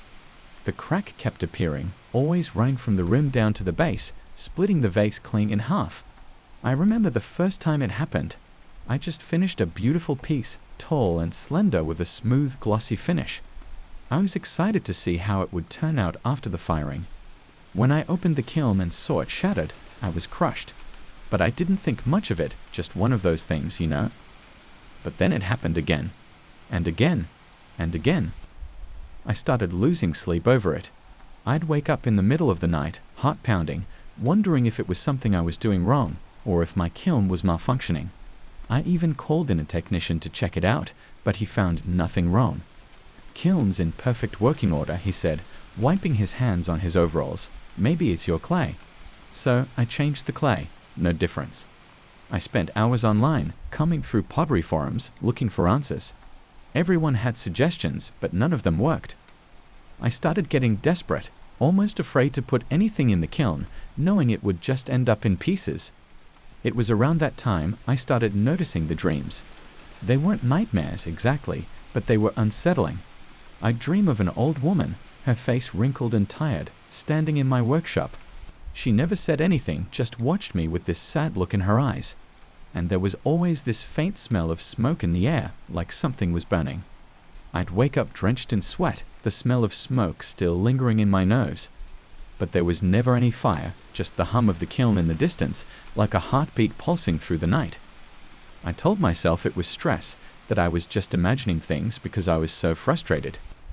But the dreams kept coming, and every time they did, the crack in my vases got worse. It wasn't just a single split anymore. It was like the clay was being torn apart from the inside, as if something was trying to escape. Then one day, I found something strange in my workshop. A small, delicate figurine made of clay, sitting on my workbench. I didn't remember making it. It was an odd little thing, shaped like a person, but with no face, just smooth, featureless clay. I felt a shiver run down my spine as I picked it up. It was cold, almost unnaturally so, and when I touched it, I swear I felt a faint vibration, like it was alive.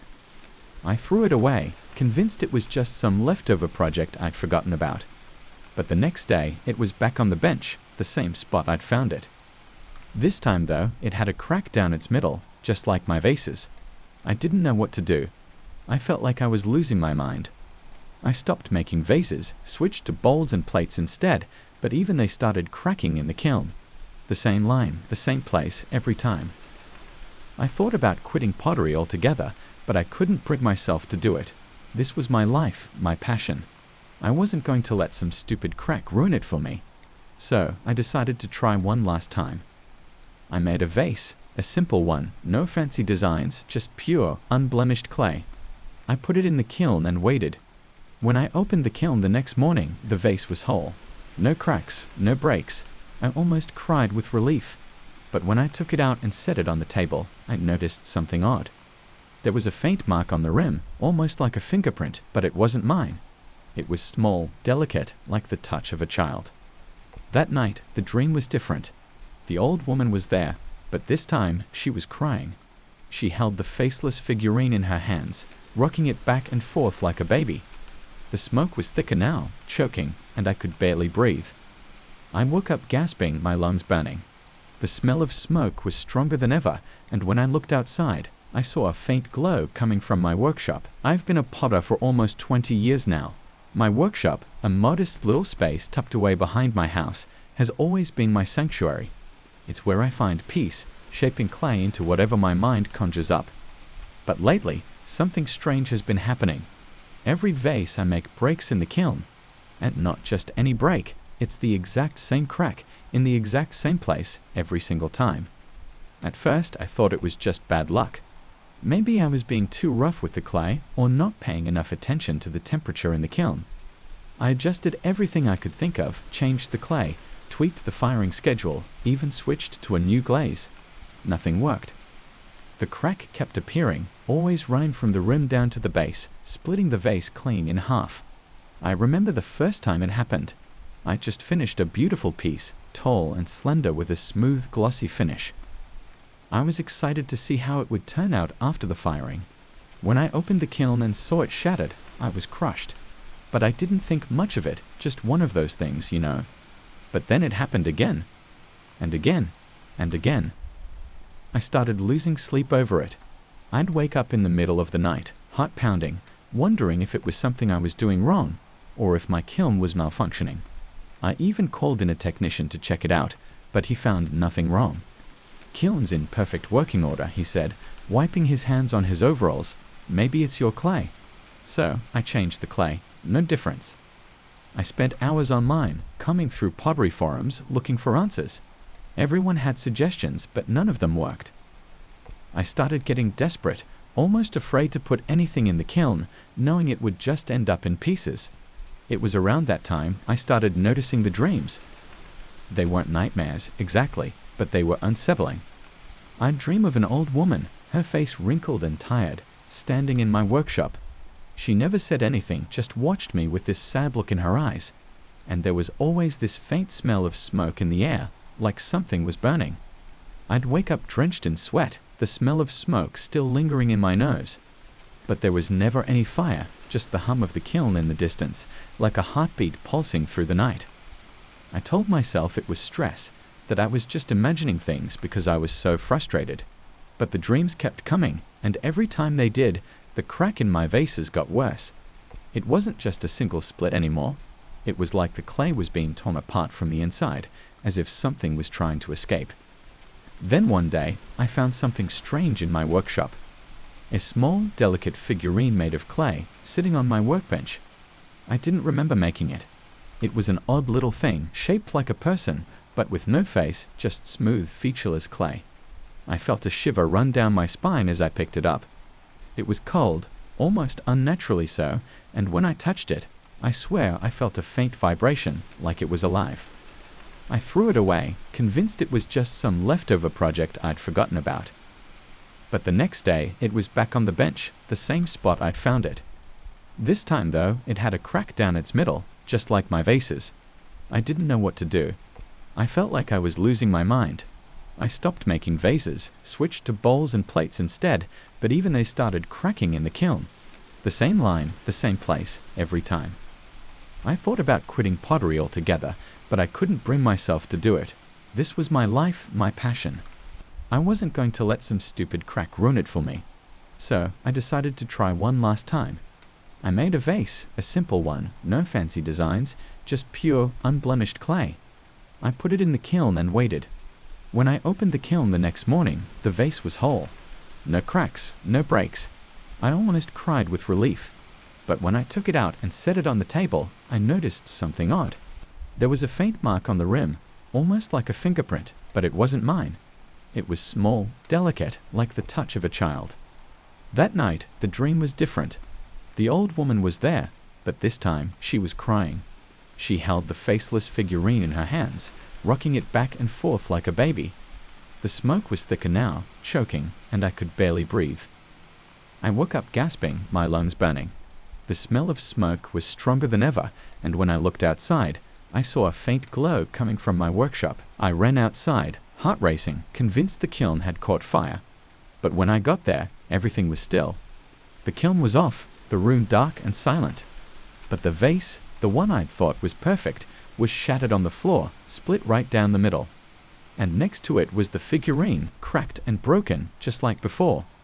I don't know what possessed me to do it, but I picked up the pieces of the vase and the figurine and put them on my workbench. I sat there for hours, staring at them, trying to make sense of it all. Then, without thinking, I started to shape a new vase, using the broken pieces as a base. I don't know how long I worked, but when I was done, I had something different. It wasn't a vase, not exactly, but something more abstract, a twisted, distorted shape that made my skin crawl just looking at it. I fired it in the kiln, half expecting it to explode, but it didn't. When I took it out, it was whole, not a crack in sight. I felt a strange sense of satisfaction, like I'd finally beaten whatever curse had been plaguing me. But that night, the dream came again. The old woman was gone, and in her place was a little girl, no older than 6. She had the same sad eyes, the same look of sorrow and longing. She reached out to me, and when I tried to take her hand, she dissolved into smoke, leaving me alone in the darkness. I woke up to the sound of breaking glass. I ran to the workshop, and there on the floor was the vase thing I'd made, shattered into 1,000 pieces. And in the middle of the shards was the figurine, its faceless head turned toward me, as if watching. I don't know what's happening, but I can't stop. I keep making vases, each one more twisted and broken than the last. The cracks are getting worse, spreading, like they're trying to tell me something.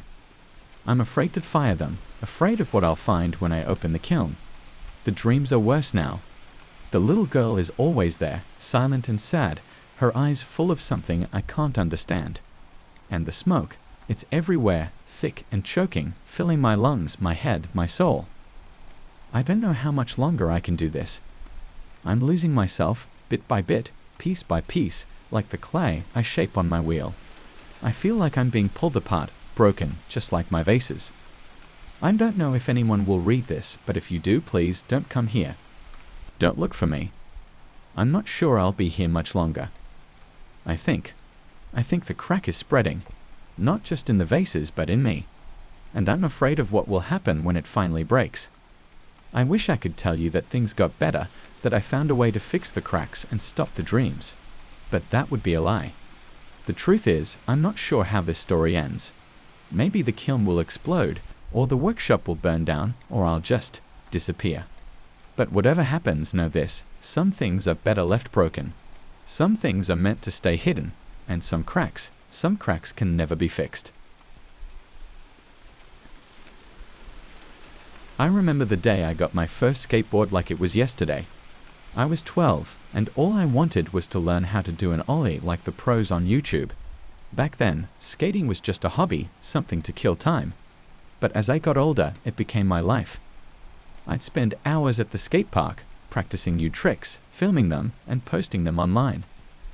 I loved the rush of landing a new move, the sense of accomplishment. But I never thought something so simple could turn into a nightmare. It all started a few months ago when I decided to try and up my game. I wanted to be more than just another skater on Instagram. I had my eye on a sponsor deal, and for that, I needed to bring something new to the table. So, I started working on more complex tricks, stuff that most skaters around here wouldn't even attempt. My buddy Jake and I would go out late at night to film. We liked the quiet streets and empty skate parks, plus the city lights made for some pretty sick backdrops. Jake was my camera guy. He had a good eye for angles, and we'd been skating together since we were kids. It was like he knew exactly when I was going to nail a trick or when I'd bail. One night, we decided to head to this old abandoned factory on the outskirts of town. I'd been eyeing this spot for a while. There was this perfect set of stairs, and I wanted to try a hard flip down them. It was risky, but I was confident. Jake set up the camera, and I took a few practice runs. The first few tries were rough, and I nearly wiped out a couple of times. But then, on the 4th try, I landed it perfectly. I could hear Jake whooping behind the camera. "That was sick, dude. You nailed it," he shouted, running over to give me a high five. I was buzzing with adrenaline as we watched the playback on the camera. It looked clean, but something caught my eye in the background. I paused the video and rewound it a few seconds. There, standing by the corner of the building, was a shadowy figure. It was hard to make out any details, but it looked like a person just watching us. "Who's that?" I'd asked, frowning. Jake shrugged. "Probably some homeless guy. This place is crawling with them. Let's just get out of here." I brushed it off, not wanting to lose the high from landing the trick. We packed up and left, but that image stayed with me. I found myself replaying the video later that night, zooming in on the figure. It didn't move or react to anything. It just stood there, a dark silhouette against the wall. A few days later, we were at another spot, a small skate park by the river. I was working on a kickflip back tail when I saw it again. This time, I caught a glimpse of the shadow in real life. It was standing at the edge of the park, just outside the pool of light from the street lamp. I stumbled and bailed hard, my board clattering away from me. Jake rushed over. "You good, man?" "Yeah, I'm fine," I muttered, wincing as I stood up. My knee was throbbing, but that wasn't what had me rattled. I looked back to where I'd seen the figure, but it was gone. "What's up? You look like you've seen a ghost," Jake said, his brow furrowed. "Did you see anyone over there?" I pointed to the spot, but he just shook his head. "Nah, man. It's just us. You sure you didn't hit your head?" I laughed it off, trying to shake the uneasy feeling. Yeah, probably just tired. But it kept happening. Every time I tried a new trick, there it was. Always in the background, always watching. I never saw it move, never saw it up close. Just a dark shape, like a shadow cast by something that wasn't there. I tried to ignore it, told myself it was all in my head. But the more I ignored it, the more it seemed to show up. I'd see it in the reflection of store windows in the darkened alleys we passed on our way to new spots. I even started dreaming about it. I'd be skating down an endless road, and it would be there, following me, always just out of reach. I stopped watching the footage after a while. I didn't want to see it anymore. But Jake kept filming, kept encouraging me to push myself. He didn't believe me when I told him about the shadow. He thought I was just stressing out too much about the sponsor deal. "Maybe you just need a break," he suggested one day. We were sitting on the steps outside the skate shop, sipping on some sodas. "You've been pushing yourself hard, man. It's probably just your mind playing tricks on you." "Yeah, maybe," I said, but I didn't believe it. I could feel it now, like a weight on my shoulders. This thing, whatever it was getting closer. The final straw came a few weeks later. We'd gone back to the factory, this time during the day. I wanted to try a try flip down the stairs. I'd been practicing it for weeks, and I was sure I could land it. Jake was setting up the camera, and I was warming up when I felt it. That prickling sensation at the back of my neck, like I was being watched. I turned around slowly, my heart pounding in my chest. And there it was. The shadow figure, standing in broad daylight at the edge of the parking lot. It was clearer now, almost like it had taken on a more solid form. I could see the outline of a head, shoulders, but there were no features, just darkness. I felt frozen, like my feet were glued to the ground. I couldn't look away. It was like it was drawing me in, pulling me towards it. I didn't realize I was moving until I heard Jake shouting my name. "Dude, what are you doing?" I snapped out of it and looked around. I was halfway across the lot, my board abandoned behind me. I stumbled back, my legs shaking. "Let's get out of here," I said, my voice barely a whisper. Jake didn't argue. He packed up the camera and we left. I didn't skate for a week after that. I didn't even touch my board. I kept thinking about that thing, the way it had just stood there watching me. I started to feel like I was losing my mind. Jake tried to get me back out, but I kept making excuses. Then one day, he showed up at my place with his laptop. "You need to see this," he said, his face pale. I didn't want to. I knew what it would be, but he insisted. He pulled up the footage from that day at the factory and hit play. At first, it was just me, skating down the stairs, trying to land the trick. But then the camera shifted and there it was. The shadow figure, standing just a few feet away from where I'd seen it. But it wasn't alone. There were more of them. Dozens, maybe hundreds, all standing around the edge of the lot. All of them just shadows, faceless and featureless, watching me. "What the hell is this?" I whispered, my mouth dry. "I don't know, ma'am. I didn't see them when we were there." "It's like they were only in the footage," Jake said, his voice trembling. I felt sick. My stomach churned, and I had to look away. "I can't do this anymore," I said, pushing the laptop away. "I'm done." Jake tried to talk me out of it, but I was firm. I wasn't going to skate anymore. I couldn't, not with those things following me. I thought quitting would make it stop, but it didn't. I still saw them, in the corners of my vision, in the reflections of mirrors and windows. I could feel them, always watching. I started avoiding mirrors, covered the windows in my room, but they were still there, in my dreams, in every shadow. I don't know what they want, why they're following me, but I'm scared. I'm scared they're getting closer, that one day they'll step out of the shadows and I'll be gone. Jake thinks I'm crazy. He hasn't seen them since that day at the factory. He's still out there, filming, skating. But I can't. I don't leave the house anymore. I don't sleep. I don't know what to do. All I know is that they're coming, and I don't think I can run from them anymore. I've always been a sucker for adventures, not the kind you see in movies, with car chases or daring rescues, but the quiet, personal kind. The thrill of discovery. That's why I got into geocaching. For those who don't know, it's like a worldwide treasure hunt. People hide little containers, called caches, and leave clues to their locations. The goal is to find them, sign the logbook, maybe trade trinkets, and put it back for the next person to find. Simple, but addicting. It was a gloomy Saturday when I decided to go geocaching alone. My usual buddy, Kevin, had bailed on me last minute, citing some family emergency. I didn't mind. Sometimes solitude enhances the experience. I pulled out my phone and checked the geocaching app. There was one not too far from my place, tagged as mystery cache, no logs. No one had found it yet, or at least no one had logged their find online. That was rare and intriguing. I was in. The location was off the beaten path, a small wooded area on the outskirts of town. It wasn't an official park or anything, just a chunk of land between two neighborhoods. Probably private property, but I didn't care. Adventure knows no boundaries, right? I parked my car on the shoulder of a deserted road and made my way into the woods. The air was thick with the scent of pine and wet earth. My shoes squished in the mud as I followed the GPS coordinates deeper into the trees. The further I went, the more I felt like I was walking into another world. The trees seemed to close in around me, blocking out the light, and the sounds of distant traffic faded away until there was nothing but the occasional rustle of leaves. After what felt like forever, I finally reached the spot. The app showed I was right on top of the cache. I looked around and noticed an old, hollowed-out tree trunk. Perfect hiding spot. I knelt down and peered inside. Sure enough, there was a small, weathered container wedged in there.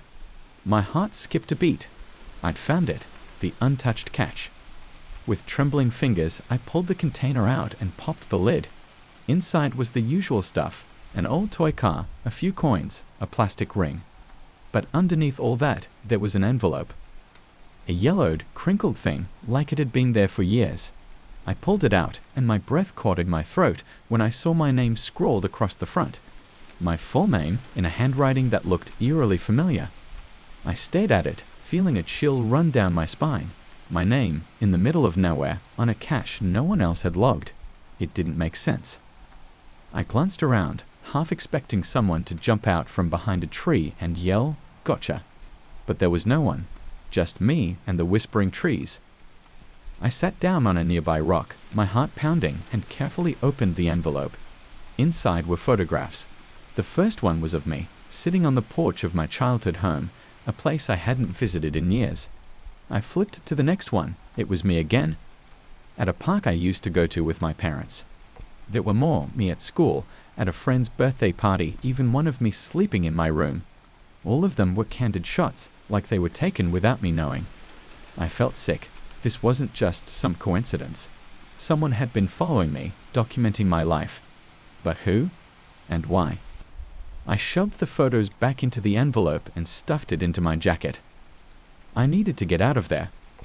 I stood up, but before I could take a step, I heard it, a faint rustling sound behind me. I whipped around, my heart in my throat, but there was nothing, just trees and shadows. I turned back towards the path I came from, but now it seemed different, like the trees had shifted while I wasn't looking. Panic clawed at my chest. I tried to follow the GPS on my phone, but the signal was gone. I was alone, lost and being watched. I could feel it, eyes on me, unseen but present. I started walking, then running, not caring about the direction, just wanting to get away. But the more I ran, the deeper I seemed to go into the woods. My breath was ragged, my legs burning, and the envelope with those cursed photos slapped against my chest with every step. Then I saw it, up ahead, a figure standing among the trees. I skidded to a halt, my heart pounding in my ears. The figure didn't move, didn't come closer, just stood there watching. I couldn't make out any details, just the outline of a person. "Who are you?" I shouted, my voice cracking. No answer, just silence. I took a step back, then another, and the figure took a step forward, mirroring me. That's when I saw it, a flash of metal in the hand. A camera. I turned and ran. My legs felt like lead, and I stumbled more than once, but I didn't stop. I could hear footsteps behind me, crunching through the undergrowth, closing in. I pushed myself harder, lungs burning, vision blurring, until finally I broke through the tree line and stumbled onto the road where I parked my car. I didn't look back. I jumped into the car, fumbled with the keys, and sped off, heart racing, hands shaking. I didn't stop until I was back home, doors locked, lights on, safe. Or so I thought. That night, I couldn't sleep. Every creak of the house, every rustle of leaves outside made me jump. I kept thinking about those photos, about the figure in the woods. Who were they? How did they know so much about me? I pulled out the envelope again, spread the photos across the table, and stared at them. That's when I noticed something I hadn't seen before. A tiny detail in the corner of one of the photos. It was a reflection in the window of my house of the person taking the picture. And it was me. My own face staring back at me, camera in hand. I recoiled, knocking my chair over in the process. This was insane. How could it be me? I wasn't there, wasn't taking these photos. It didn't make sense. I spent the next few days in a daze, jumping at every shadow, flinching at every noise. I stopped going outside, barely ate, barely slept. I felt like I was being watched, like something was waiting for me to let my guard down. And then the nightmare started. Every night, I dreamed of the woods, of running, of the figure chasing me. But in the dream, when I turned around, it wasn't some faceless stranger. It was me, smiling, holding the camera. I tried to get rid of the photos, burn them, but every time I did, they'd reappeared in that den envelope waiting for me. I tried throwing the whole thing away, but the next morning, there it was, sitting on my doorstep. It was driving me mad. I started seeing things, shadows flitting just out of sight, whispers in the dark. I knew I was losing it, but I couldn't stop. I had to know who or what was doing this to me. I decided to go back to the woods, back to the cache. Maybe there was something I missed, some clue that would explain everything. It was stupid, I knew that, but I had to try. It was late when I got there, the moon high in the sky, casting eerie shadows through the trees. I found the spot easily enough, the hollowed-out tree, the cache. But this time, when I reached inside, there was no container, just the empty, rotting wood. I felt a presence behind me and turned slowly. The figure was there, just a few feet away. I couldn't see their face, but I knew who it was. Me. The me from the photos, from the nightmares. "What do you want?" I whispered, my voice trembling. They didn't answer, just raised the camera, and I heard the click of the shutter. Then everything went black. I don't know how long I was out, but when I woke up, I was lying in the middle of the road, my car nowhere in sight. The woods were silent, the night air cold against my skin. I stumbled to my feet, every muscle aching, and made my way home. When I got there, the envelope was waiting for me on the kitchen table. But this time, it was empty. No photos, just a single piece of paper with a message scrawled in that same familiar handwriting. "Welcome to the collection." I don't know what it means, and I'm too scared to find out. I haven't left the house since. The curtains are always drawn, the doors locked. I don't answer the phone, don't check the mail. I'm just waiting for whatever's coming next. I still hear it sometimes, the click of a camera just outside my window. And I know, deep down, that it's not over, that it's never going to be over. Because I'm part of it now, part of the cache, part of the collection. And there's no escape.